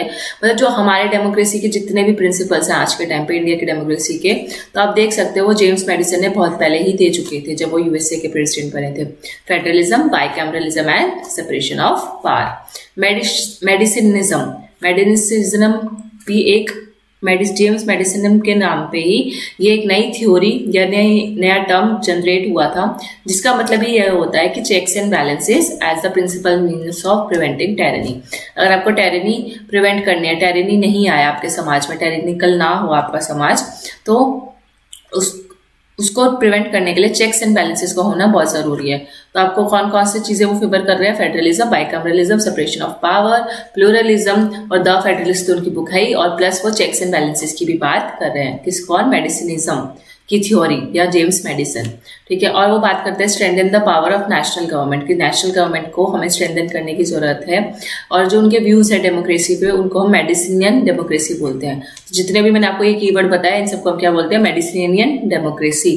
और वो पहले ऐसे बंदे थे जो मेजोरिटेरियनिज्म के खिलाफ थे। वो कहते थे कि भाई तुम मेजोरिटी ने जो चीज बोल दी और तुमने उसके ऊपर डिसीजन बना लिया, ये गलत है। माइनॉरिटी को भी ध्यान में रखो। माइनॉरिटी का जो 10% माइनॉरिटी है अगर, ठीक है, वो उस डिसीजन से खुश नहीं है, तो आपको उनको भी रिकॉग्नाइज करने की जरूरत है कि, या फिर आपको उन देखने की जरूरत है कि उस डिसीजन की वजह से इनको तो हार्म नहीं हो रहा, ठीक है। तो वो मेजोरिटेरियन रूल में नहीं मानते थे, ये याद रखना। By recognizing the existence of diversity, क्योंकि वो मानते थे कि हमको सबको रिकॉग्निशन देना चाहिए, चाहे वो माइनॉरिटी है। डाइवर्सिटी को एग्जिस्टेंस, मतलब डाइवर्सिटी है, मल्टीपलिसिटी है सोसाइटी में, उन सबको हमें रिकॉग्नाइज करने की जरूरत है। Need for a disinterested and informed elite independent from a competing individual. और उन्होंने ये बोला था कि हमें जरूरत है किसकी? हमारे समाज में डिसइंटरेस्टेड और इन्फॉर्म्ड एलीट की जरूरत है, ठीक है, जो कि कंपीटिंग इंडिविजुअल से एकदम इंडिपेंडेंट होंगे। इंडिपेंडेंट यानी कि इसका कंपीटिंग इंडिविजुअल और सेक्शनल इंटरेस्ट, एक हमारी सोसाइटी में दो तरीके के लोग होते हैं। एक कुछ ऐसे इंडिविजुअल जो आपस में कम्पीट करते हैं और उनका खुद का कुछ इंटरेस्ट होता है, ठीक है, और कुछ ऐसे एलिट्स जिनको ना इनसे एकदम अलग रहना है, ठीक है। इनको कंपीटिंग इंडिविजुअल या सेक्शनल इंटरेस्ट के बारे में ना सोच के उस ओवरऑल सबके बारे में सोचना है, ठीक है, किसी पर्टिकुलर सेक्शन ऑफ सोसाइटी के बारे में नहीं सोचना। तो वो जो एलिट्स है वो डिसइंटरेस्टेड होना चाहिए। डिसइंटरेस्टेड ये नहीं कि वो किसी में इंटरेस्टेड ही नहीं है, डिसइंटरेस्टेड मतलब वो किसी पर्टिकुलर इंटरेस्ट के प्रति ज्यादा भावुक ना हो, ठीक है। वो उनसे दूसरे इंडिविजुअल से इंडिपेंडेंट रह के सोचें कि ऐसा क्या किया जाए जो सबके लिए इंपॉर्टेंट हो, चाहे फिर वो माइनॉरिटी हो, मतलब डाइवर्सिटी को ध्यान में रखा जाए। तो इन्फॉर्म्ड एलीट और डिसइंटरेस्टेड एलीट भी हमारा नेक्स्ट कीवर्ड हो गया, जो हमें याद रखना है किसके लिए? जेम्स मेडिसन का थ्योरी के लिए, कि अगर कभी जेम्स मेडिसन से क्वेश्चन आता है तो कौन कौन से कीवर्ड्स याद रखने हैं, ठीक है। और मेडिसन जो थे वो इन्फ्लुएंस्ड थे liberal, republican and pluralist thought से। Liberal, republican and pluralist thought से करते हैं रूसो की। तो रूसो के ऊपर फ्रेंच रेवोल्यूशन का बहुत इन्फ्लुएंस था, ठीक है, स्पेशली किसका? डेडी रॉट का, ठीक है। तो डेडी रॉट, आपको ये वर्ड बंदे का नाम याद रखना है, कभी आ सकता है। उनकी ऑटोबायोग्राफी पूछी हुई है एक बार। रूसो की ऑटोबायोग्राफी का नाम क्या है? कन्फेशंस। उन्होंने इस ऑटोबायोग्राफी में क्या किया था? उन्होंने कन्फेस किया था कि हम सब में कुछ ना कुछ फॉल्ट और वीकनेसेस होती हैं। तो उन्होंने उनकी क्या कमियां रही, उनकी क्या कमजोरियां थी, ठीक है, उसको उन्होंने एक्सपोज किया था अपनी ऑटोबायोग्राफी द कन्फेशंस में। देन उसमें रूसो की राइटिंग्स में अगर आप देखो तो आपको एजुकेशन दिखेगा, arts, science, literature and philosophy जैसे चीज़ें आपको रूसो की राइटिंग्स में देखने को मिलती हैं। एंड वो गुडनेस ऑफ नेचुरल मैन में बिलीव करते थे, करप्शन ऑफ सोशल मैन में भी बिलीव करते थे। जो सोशल मैन होता है वो करप्टेड होता है, और जो नेचुरल मैन है यानी कि जो सिर्फ इकलौता इंडिविजुअल है वो अच्छा होता है। लेकिन जब वो समाज में रहने लगता है तो वो करप्ट हो जाता है। तो करप्शन ऑफ सोशल मैन और गुडनेस ऑफ नेचुरल मैन, ये आप बुलेट पॉइंट बना के सिर्फ कीवर्ड लिख सकते हो कि अगर ऐसा कोई कीवर्ड आए तो वो रूसो से हमें रिलेट करना है। देन एमिली है इनकी famous book. Then social contract की थ्योरी इन्होंने जो दी थी उसमें उन्होंने रेडिकल फॉर्म ऑफ डेमोक्रेसी को फेवर किया था। तो रूसो किसको फेवर करते हैं? रेडिकल फॉर्म ऑफ डेमोक्रेसी को। रेडिकल फॉर्म ऑफ डेमोक्रेसी का मतलब होता है जहाँ पे ट्रांसफॉर्मेशन लाना जरूरी है, जहाँ पे लोग जो है चेंजेस को एक्सेप्ट करते हैं, वो स्टेटस क्वो में नहीं मानते, ऐसी डेमोक्रेसी, ठीक है। तो रेडिकल फॉर्म वो होती है। तो ये भी चाहते थे कि डेमोक्रेसी ना जो सिर्फ एक स्टेटस क्वो ना बन के रह जाए, कि जहाँ पे कोई चेंजेस नहीं आ रहे, अगर कुछ गलत होता है तो चेंजेस लाओ, पॉलिसीज को बदलते रहो, वही मतलब क्या बोलते हैं उसको, संसार का नियम है क्या? परिवर्तन, हाँ, परिवर्तन संसार का नियम है, वैसा वाला रेडिकल फॉर्म ऑफ डेमोक्रेसी होता है जो कि ट्रांसफॉर्मेशन में बिलीव करते हैं। And which has influence liberal, socialist, anarchist and fascist thought. और यही रेडिकल फॉर्म ऑफ डेमोक्रेसी जो रूसो ने फेवर की थी, इसको ही आगे चल के मतलब इसी थ्योरी से कौन कौन इन्फ्लुएंस था, और लिबरल, सोशलिस्ट, एनार्किस्ट और फासिस्ट थॉट भी रेडिकल फॉर्म ऑफ डेमोक्रेसी में ही बिलीव करते थे। तो ये याद रखना। देन नेक्स्ट पॉइंट, एक सेकेंड।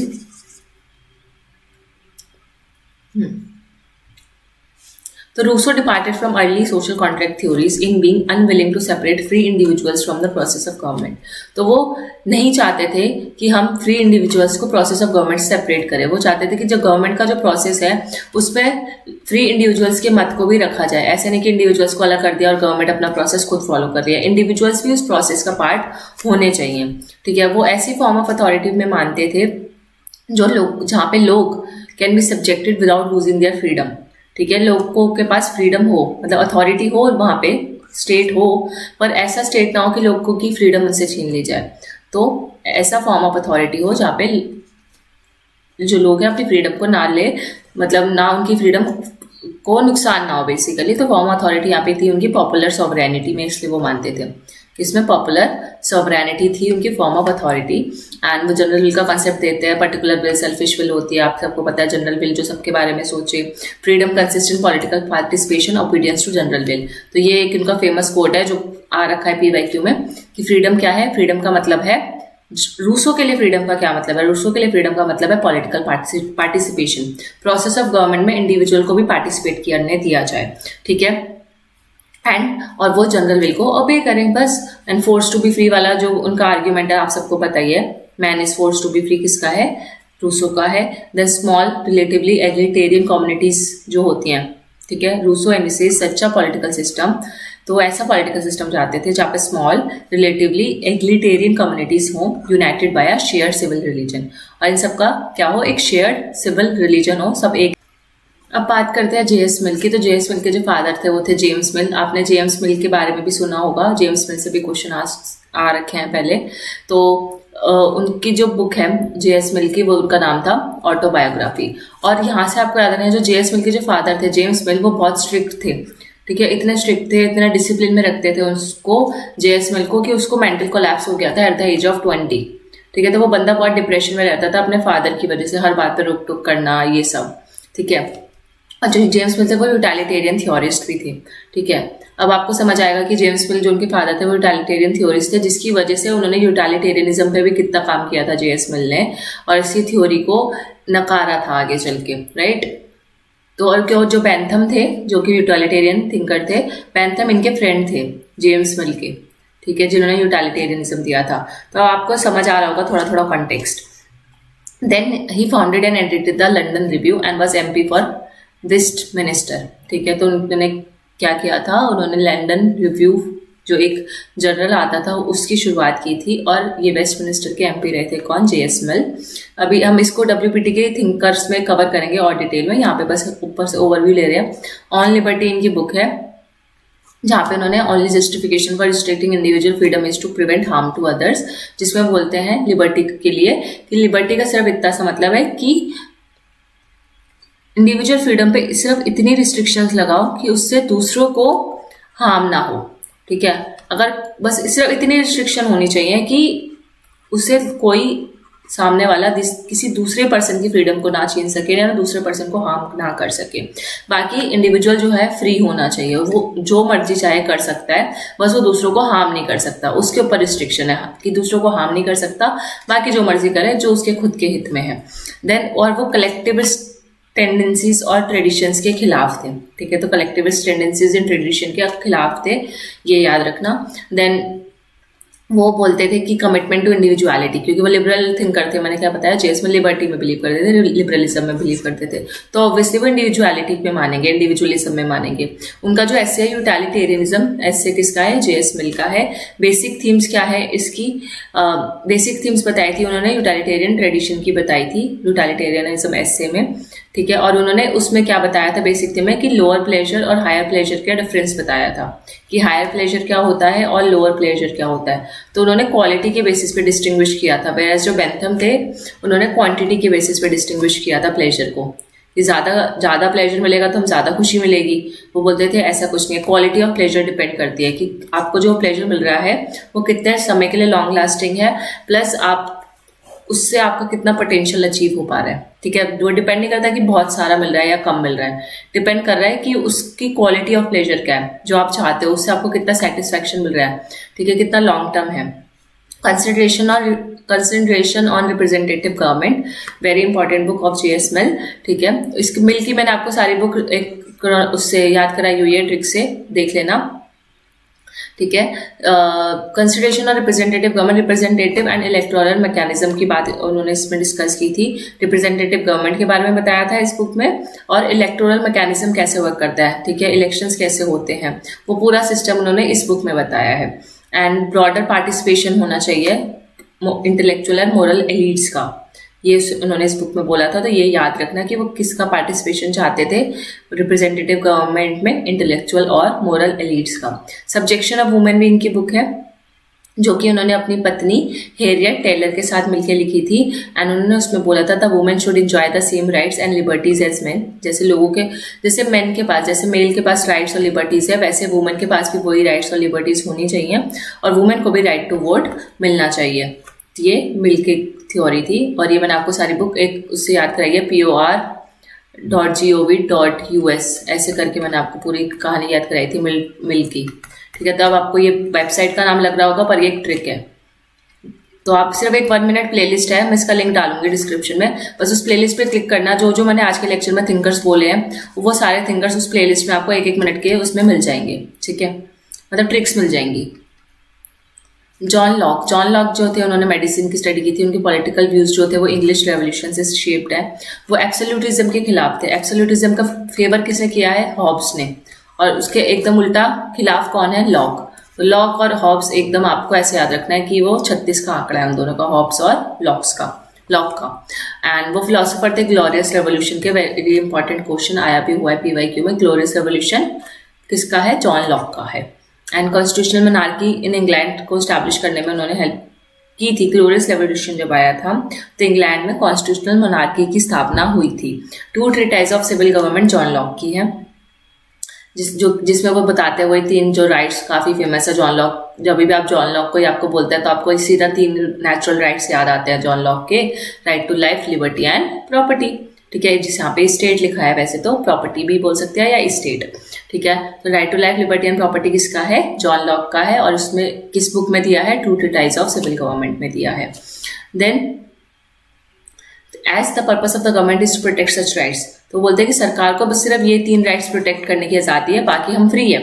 ठीक है, बाकी इंडिविजुअल के पास पूरी फ्रीडम होनी चाहिए, बस सरकार का काम है कि वो इन 3 राइट्स को प्रोटेक्ट करे और बाकी चीजों में हमें अकेला छोड़ दे। ठीक है, गवर्नमेंट के पास लिमिटेड और गवर्नमेंट जो है रिप्रेजेंटेटिव होनी चाहिए, बस उसके बाद लिमिटेड गवर्नमेंट होनी चाहिए। लिमिटेड गवर्नमेंट यानी कि सिर्फ इन 3 राइट्स तक ही गवर्नमेंट का काम सीमित है और किसी चीज पे नहीं। और वो सबसे ज्यादा प्रायोरिटी, इन 3 राइट्स में से सबसे ज्यादा प्रायोरिटी प्रॉपर्टी राइट्स को देते थे। ठीक है, उनके according property rights prevented him from endorsing a political equality और डेमोक्रेसी। ठीक है, and in the modern sense a letter concerning toleration, तो लेटर कंसर्निंग टॉलरेशन भी इन्हीं की एक दूसरा वर्क है, ये भी आपको याद रखना है। Defends freedom of religious conscience. ठीक है, और इसमें उन्होंने क्या डिफेंड किया था? उन्होंने फ्रीडम ऑफ रिलीजियस कंसाइंस को डिफेंड किया था, यानी कि हर पर्सन के पास अपनी फ्रीडम है कि वो कौन सा रिलीजन चूज करना चाहता है। ठीक है, आज के टाइम पे अगर मेरे को हिंदू है तो मैं हिंदू बन सकती हूँ, मेरे को क्रिश्चियनिटी पसंद है तो मैं क्रिश्चियनिटी में कन्वर्ट हो सकती हूँ।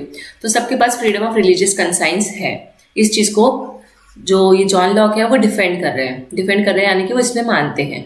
ठीक है, किसमें, और इसलिए तो उन्होंने उनकी बुक का नाम भी यही है, लेटर कंसर्निंग टॉलरेशन मतलब आपको दूसरे के रिलीजन के प्रति भी टॉलरेटेड रहना है। आपका रिलीजन अच्छा है माना, लेकिन दूसरों का रिलीजन खराब है ऐसा भी नहीं बोलना, उनके रिलीजन की भी आप रिस्पेक्ट करो। On the ground that rulers are always uncertain, और उन्होंने इस चीज को क्यों डिफेंड किया? ये बोल के कि रूलर्स जो है हमेशा अनसर्टेन होते हैं about the meaning of true religion.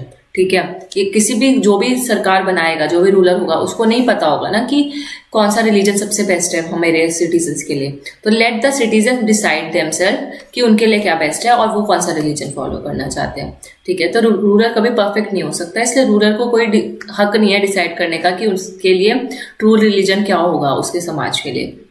But he allowed that religion could be constraint if it threatened order, मतलब रिलीजन पे भी रिस्ट्रिक्शन लगाए जा सकते हैं। ऑल्दो वो एक हाथ पे रिलीजन को डिफेंड कर रहे हैं, फ्रीडम ऑफ कंसाइंस को, पर वो बोलते हैं कि रिलीजन, अगर कोई रिलीजन ऐसा है जिसकी वजह से ऑर्डर यानी कि सोशल ऑर्डर को या स्टेट को, ठीक है, कोई हार्म हो रहा है। अभी तक हम पीसफुल ऑर्डर में जी रहे थे। ठीक है, कोई रिलीजन ऐसा आया, उसमें कोई ऐसे कस्टम्स है जिसकी वजह से ऑर्डर को हार्म हो रहा है, ऑर्डर यानी सोशल ऑर्डर या स्टेट को हार्म हो रहा है, तो उस पर रिस्ट्रिक्शंस लगाए जा सकते हैं। और not extending toleration to atheist और रोमन कैथोलिक्स। प्लस वो कभी भी जो लोग बोलते हैं एथीस्ट मतलब होते हैं ना जो किसी भगवान में नहीं मानते, नास्तिक होते हैं, तो ऐसे लोगों के जॉन लॉक सख्त खिलाफ थे। एक वो बोलते तो थे कि तुम किसी भी रिलीजन में मानो, मैं उसको डिफेंड करता हूँ, उस तुम्हारी मर्जी है तुमको जो रिलीजन फॉलो करना है, पर तुम कोई ना कोई रिलीजन जरूर फॉलो करोगे।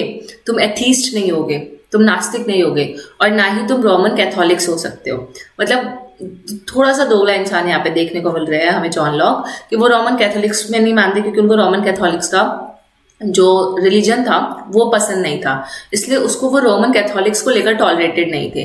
प्लस वो एथीस्ट भी नहीं चाहते थे कि कोई बंदा सोसाइटी में एथीस्ट हो, हर कोई किसी न किसी रिलीजन में माने, बस वो रोमन कैथोलिक्स वाला रिलीजन नहीं होना चाहिए। तो ये 2 पॉइंट्स आपको याद रखना है कि रोमन कैथोलिक्स में वो नहीं मानते, ना वो एथीस्ट के लिए टॉलरेशन की बात करते हैं। अब बात करते हैं मैरी वोllstonecraft की। हम आपको पता है मैरी वोllstonecraft, आपने इनका नाम सुना है सबने, विलियम गॉडविन। अभी हम पेज नंबर 338 पे इनके बारे में पढ़ेंगे भी अपने नेक्स्ट लेक्चर में जब हम आइडियोलॉजीज वगैरह पढ़ेंगे। तो विलियम गॉडविन जो थे वो हस्बैंड है किसके, मैरी वोllstonecraft के, और मैरी वोllstonecraft की जो डॉटर है वो है मैरी, ठीक है। और उन्होंने बाद में शादी करी थी एक पोएट शैली से, ठीक है। जो मैरी थी, मैरी वोllstonecraft की डॉटर का नाम मैरी था, ठीक है। एंड उन्होंने शादी करी शैली से जो कि एक पोएट थे, और उन्होंने बुक लिखा था फ्रैंकनस्टीन। क्या है, फ्रैंकनस्टीन। तो कभी ये वाला बुक पूछ लिया जाए तो आपको याद रखना है मैरी का है, ठीक है। ओके, मैरी जो उनकी डॉटर है, उनकी अपनी डॉटर का नाम भी मैरी रखा था, तो फ्रैंकनस्टीन। तो ऐसे कभी घुमा फिरा के दे सकता है। फिर वोllstonecraft ने फर्स्ट सिस्टमैटिक फेमिनिस्ट क्रिटिक दिया था। हमेशा यहाँ से एक एजेशन रीजनिंग या स्टेटमेंट क्वेश्चन बनता है कि पहला systematic feminist critic western political thought में किसने दिया था, तो आपको पता है मैरी वोllstonecraft ने। दूसरी कौन सी थिंकर है जो कि वुमेन थी, अब WPT में वो थी हैना एरेंट, पर हैना एरेंट ने कहीं पे भी वुमेन की बात नहीं की। उन्होंने तो सिविल वॉर और हिटलर का, नाजिज्म वगैरह, टोटलिटेरियनिज्म की बात की है।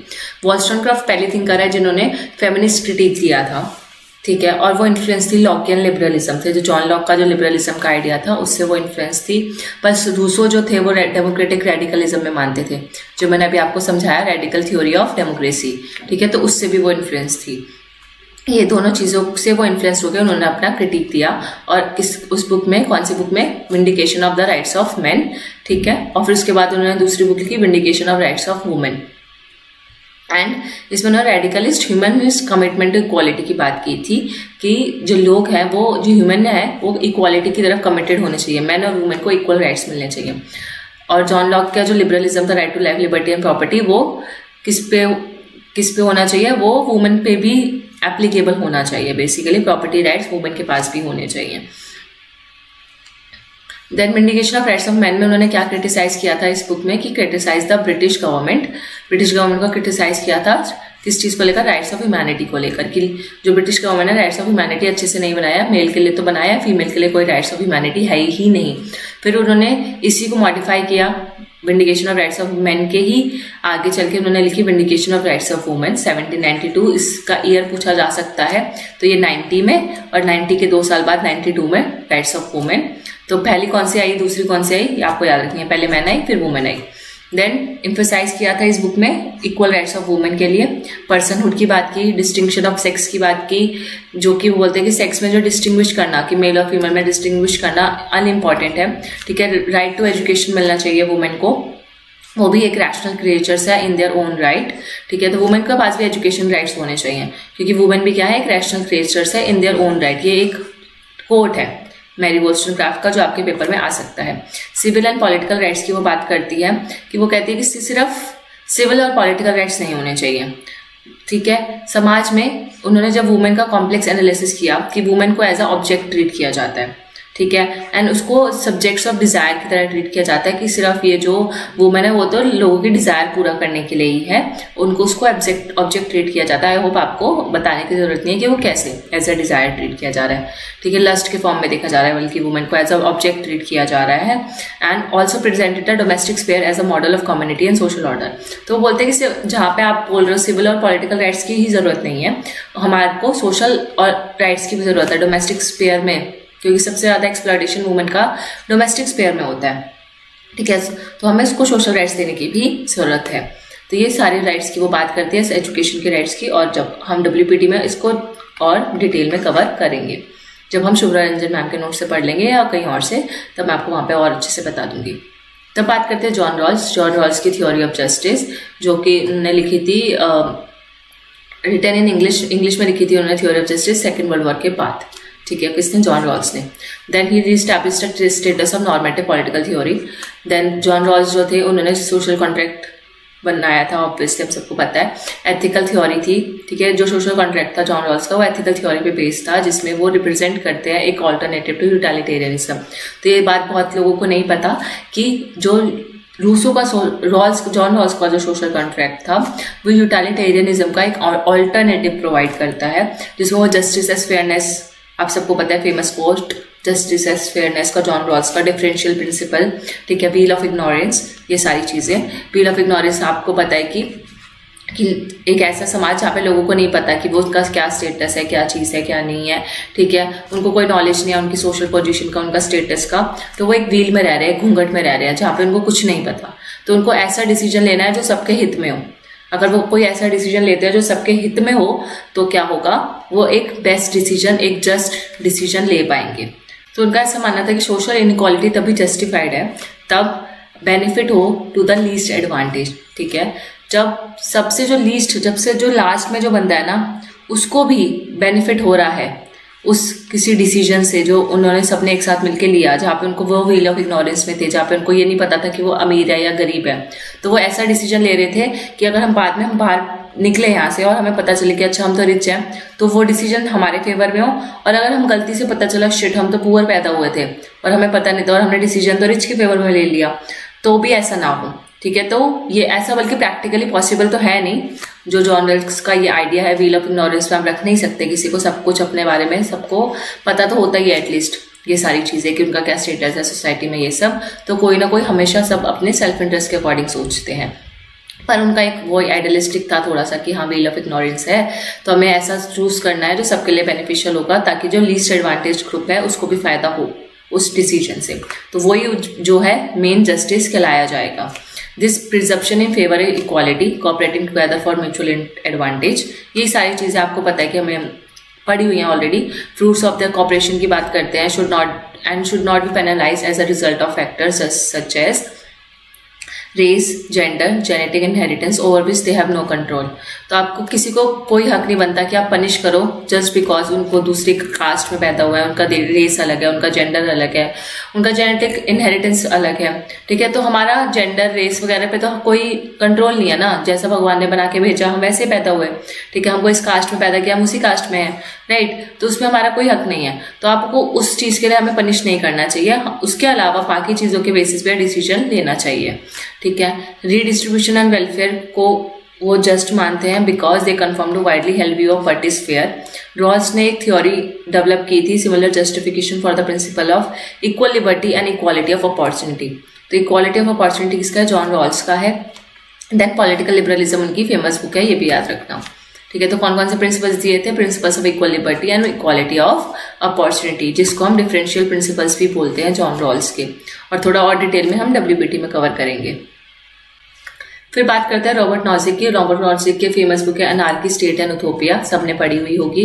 एंटाइटलमेंट थ्योरी के लिए रॉबर्ट नॉजिक को जाना जाता है, एंटाइटलमेंट थ्योरी, जिसमें वो बोलते हैं कि जो हमने अपनी मर्जी से कमाया है, ठीक है, हम उसके लिए टैक्स क्यों दें, तो हम टैक्स नहीं देंगे basically.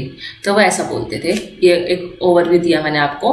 Then profound influence upon new rights theory, the new rights theory के ऊपर काफ़ी ज़्यादा इन्फ्लुएंस रहा था रॉबर्ट नॉजिक की थ्योरी का, जो आगे चल के जब न्यू राइट्स थ्योरीज आई तो रॉबर्ट नॉजिक की थ्योरी से वो काफ़ी हद तक इंस्पायर्ड थी।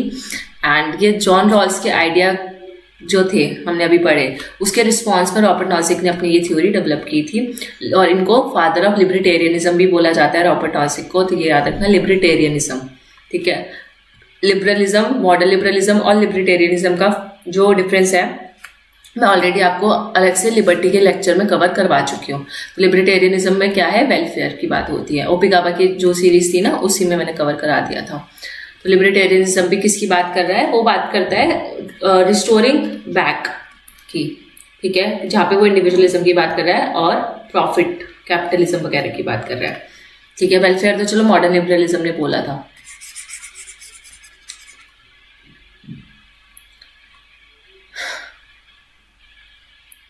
तो लिबर्टेरियनिज्म का जो रॉबर्ट नॉजिक का आइडिया था वो उन्होंने जॉन लॉक से लिया था और वो influence the 19th century US individually Spooner and Tucker से। इससे स्पूनर और टकर आपका नाम, इनका नाम आपने कभी सुना नहीं होगा, इसलिए मैं एंड्रू ह्यूबर्ट से बता रही हूँ। स्पूनर एंड टकर अगर कभी ऐसा कुछ दिख जाए तो वो किसके अंडर आएंगे, रॉबर्ट नॉजिक के फ्रेंड्स थे, ऐसे याद रख लो। Entitlement theory of justice that takes certain rights to the inviolable rejects the notion that social justice required that a state's income and wealth be distributed according to a particular pattern. तो वो उनका ये जो मानना था ना कि जो सोशल जस्टिस में क्या है कि तो जो हमारी जो इनकम है, सोसाइटी की इनकम एंड वेल्थ, उसको एक पर्टिकुलर पैटर्न में डिस्ट्रीब्यूट करना चाहिए। तो ये गलत है। वो बोलते हैं ऐसा नहीं है भाई, जिसने अपने हार्डवर्क से जितना कमाया है, ठीक है, उनको उतना मिला है, ठीक है। अब ये थोड़ी है कि भाई हमने ज्यादा कमा लिया अपने हार्डवर्क से तो भाई अब ये गरीबों में बांट दो, ये थोड़ी है। हमने अपनी मर्जी से कमाया, हमने अपने हार्डवर्क से कमाया, हमारा खुद का मेरिट था, हमने उसके लिए मेहनत करी। अब आज हम ज्यादा पैसा कमा रहे हैं तो ये थोड़ी है कि हम गरीबों में बांट दे बाकी, ताकि एक बैलेंस बना रहे सोसाइटी में। तो वो इस चीज के खिलाफ थे, इस चीजों को वो रिजेक्ट करते थे, ठीक है। तो वही इंटाइटलमेंट थ्योरी ऑफ जस्टिस उनकी कहती थी, जिसका जितना इंटाइटलमेंट है वो। देन प्रॉपर्टी की बात करते हैं, वो प्रॉपर्टी राइट्स की बात करते हैं कि जो प्रॉपर्टी राइट्स की अगर हम बात करें तो wealth has been justly acquired in the first place.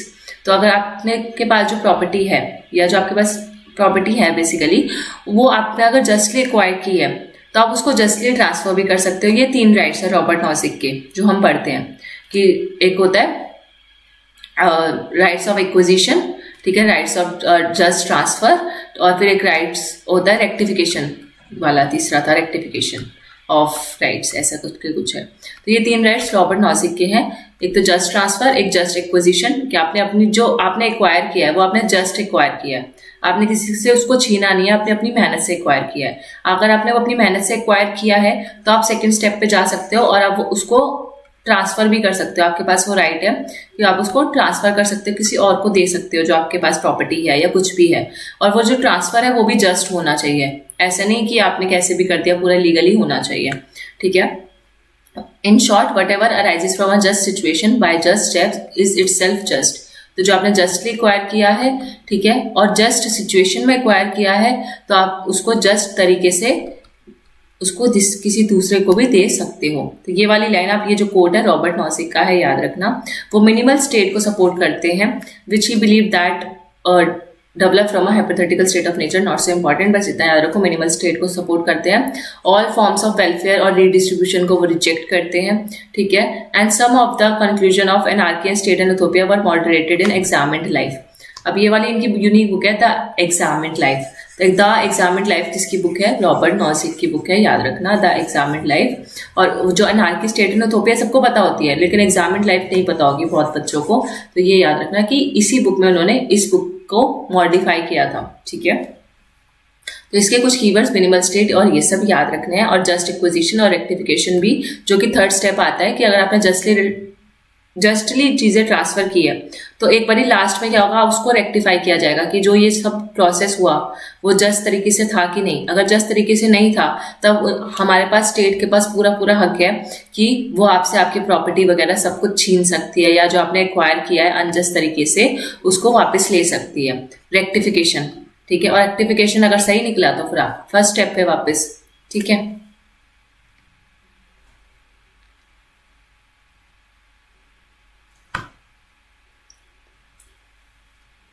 अब देखें तो कार्ल मार्क्स का आपको पता है कि लंदन में पैदा हुए थे, पेरिस में, एंड देन फ्रेडरिक एंजल्स के फ्रेंड थे, ठीक है। इन्होंने सिंथेसिस किया था हेगेलियन फिलॉसफी का, हीगल की फिलॉसफी जो हमने पढ़ी, ठीक है। ब्रिटिश पॉलिटिकल इकोनॉमी और फ्रेंच सोशलिज्म, इनकी book economic and philosophical manuscripts, ये सब हम पढ़ते रहते हैं, ठीक है। ह्यूमैनिस्टिक कंसेप्शन ऑफ कम्युनिज्म दिया था कार्ल मार्क्स ने, और अनएलिनेटेड लेबर की बात की थी in the condition of free and cooperative production. Historical materialism हम पढ़ चुके हैं ऑलरेडी, ओपी कावा में। जर्मन आइडियोलॉजी इनकी बुक है। कार्ल मार्क्स की मैंने सारी बुक्स आपको क्रोनोलॉजी में याद कराई थी। कार्ल मार्क्स ने कौन सी बुक एंजल्स के साथ लिखी, कार्ल मार्क्स ने कौन सी बुक्स अकेले लिखी, और कार्ल मार्क्स ने कौन सी बुक मतलब पहले लिखी थी, मतलब यंग मार्क्स की कौन सी थी और कौन सी बाद में थी, पूरी मैंने आपको एक स्टोरी से याद कराई है, ट्रिक के साथ। 2-3 मिनट का लेक्चर है, वही 1 मिनट वाली प्लेलिस्ट में है, देख लेना शॉर्ट ट्रिक में, डिस्क्रिप्शन में लिंक मिल जाएगा। A contribution to the critique of political economy, communist manifesto, जिसमें उन्होंने कैपिटलिज्म को क्रिटिसाइज किया था, वेरी इंपॉर्टेंट। फिर दास कैपिटल उन्होंने 3 वॉल्यूम्स लिखी थी, 1865, 67, 85 और 1894, ये ठीक है। फिर कैपिटलिस्ट प्रोसेस ऑफ प्रोडक्शन दिया था। तो ये 2 चीजें आपको याद रखनी है कि कम्युनिस्ट मैनिफेस्टो में उन्होंने कैपिटलिज्म का क्रिटिक दिया था। थीम पूछ लेते हैं कभी कभी कौन से बुक में क्या था, तो कैपिटलिज्म को उन्होंने क्रिटिसाइज किया था कम्युनिस्ट मैनिफेस्टो में। दास कैपिटल में उन्होंने कैपिटलिस्ट प्रोसेस ऑफ प्रोडक्शन बताए थे और इकोनॉमिक डिटर्मिनिज्म का एग्जांपल दिया था। वैसे इकोनॉमिक और फिलोसफिकल मैन्युस्क्रिप्ट को हम पेरिस मैन्युस्क्रिप्ट भी बोलते हैं, और इसमें उन्होंने कम्युनिज्म का कॉन्सेप्ट दिया था। तो हमें लगता है कि कम्युनिस्ट मैनिफेस्टो में कम्युनिज्म दिया होगा, पर नहीं, कम्युनिस्ट मैनिफेस्टो में कम्युनिज्म नहीं दिया था। कम्युनिस्ट मैनिफेस्टो में कैपिटलिज्म को क्रिटिसाइज किया था। कम्युनिज्म उन्होंने मैन्युस्क्रिप्ट्स वाली बुक में दिया था, ठीक है। तो ये थोड़ी चीजें याद रख लेना, और economic determinism. Then that's all for today. उसके बाद हम कल से हम ये नए नए जो थ्योरीज है वो पढ़ेंगे, ठीक है। सो आई होप आपको आज का लेक्चर अच्छा लगा होगा। बहुत सारी चीज़ों में मैंने आपको सही से नहीं बता पाई, ठीक है। मुझे खुद ऐसा सेटिस्फैक्ट्री फील नहीं हुआ कि यार मैंने सही से एक्सप्लेन किया कहीं जगहों पे, क्योंकि पता नहीं क्या फोकस नहीं हो रहा था और गला इतना दर्द कर रहा था, मैं चाह के भी समझा नहीं पाई, या कुछ लगा मेरे को मिसिंग आज के लेक्चर में, आपको भी लगा होगा। नेक्स्ट टाइम से मैं इसको सुधारूंगी। प्लस आप मेरे से कोई नहीं टेलीग्राम पे पूछ लेना कि मैम आपने यहाँ पे जो समझाया था वो समझ नहीं आया, तो मैं ऑडियो में फिर से भेज दूंगी अच्छे से। और ये पीडीएफ तो आपको मिल जाएगी, तो पीडीएफ से आप और अच्छे से खुद से भी समझ सकते हो, ठीक है। सो मिलते हैं नेक्स्ट लेक्चर में। Stay tuned, bye bye.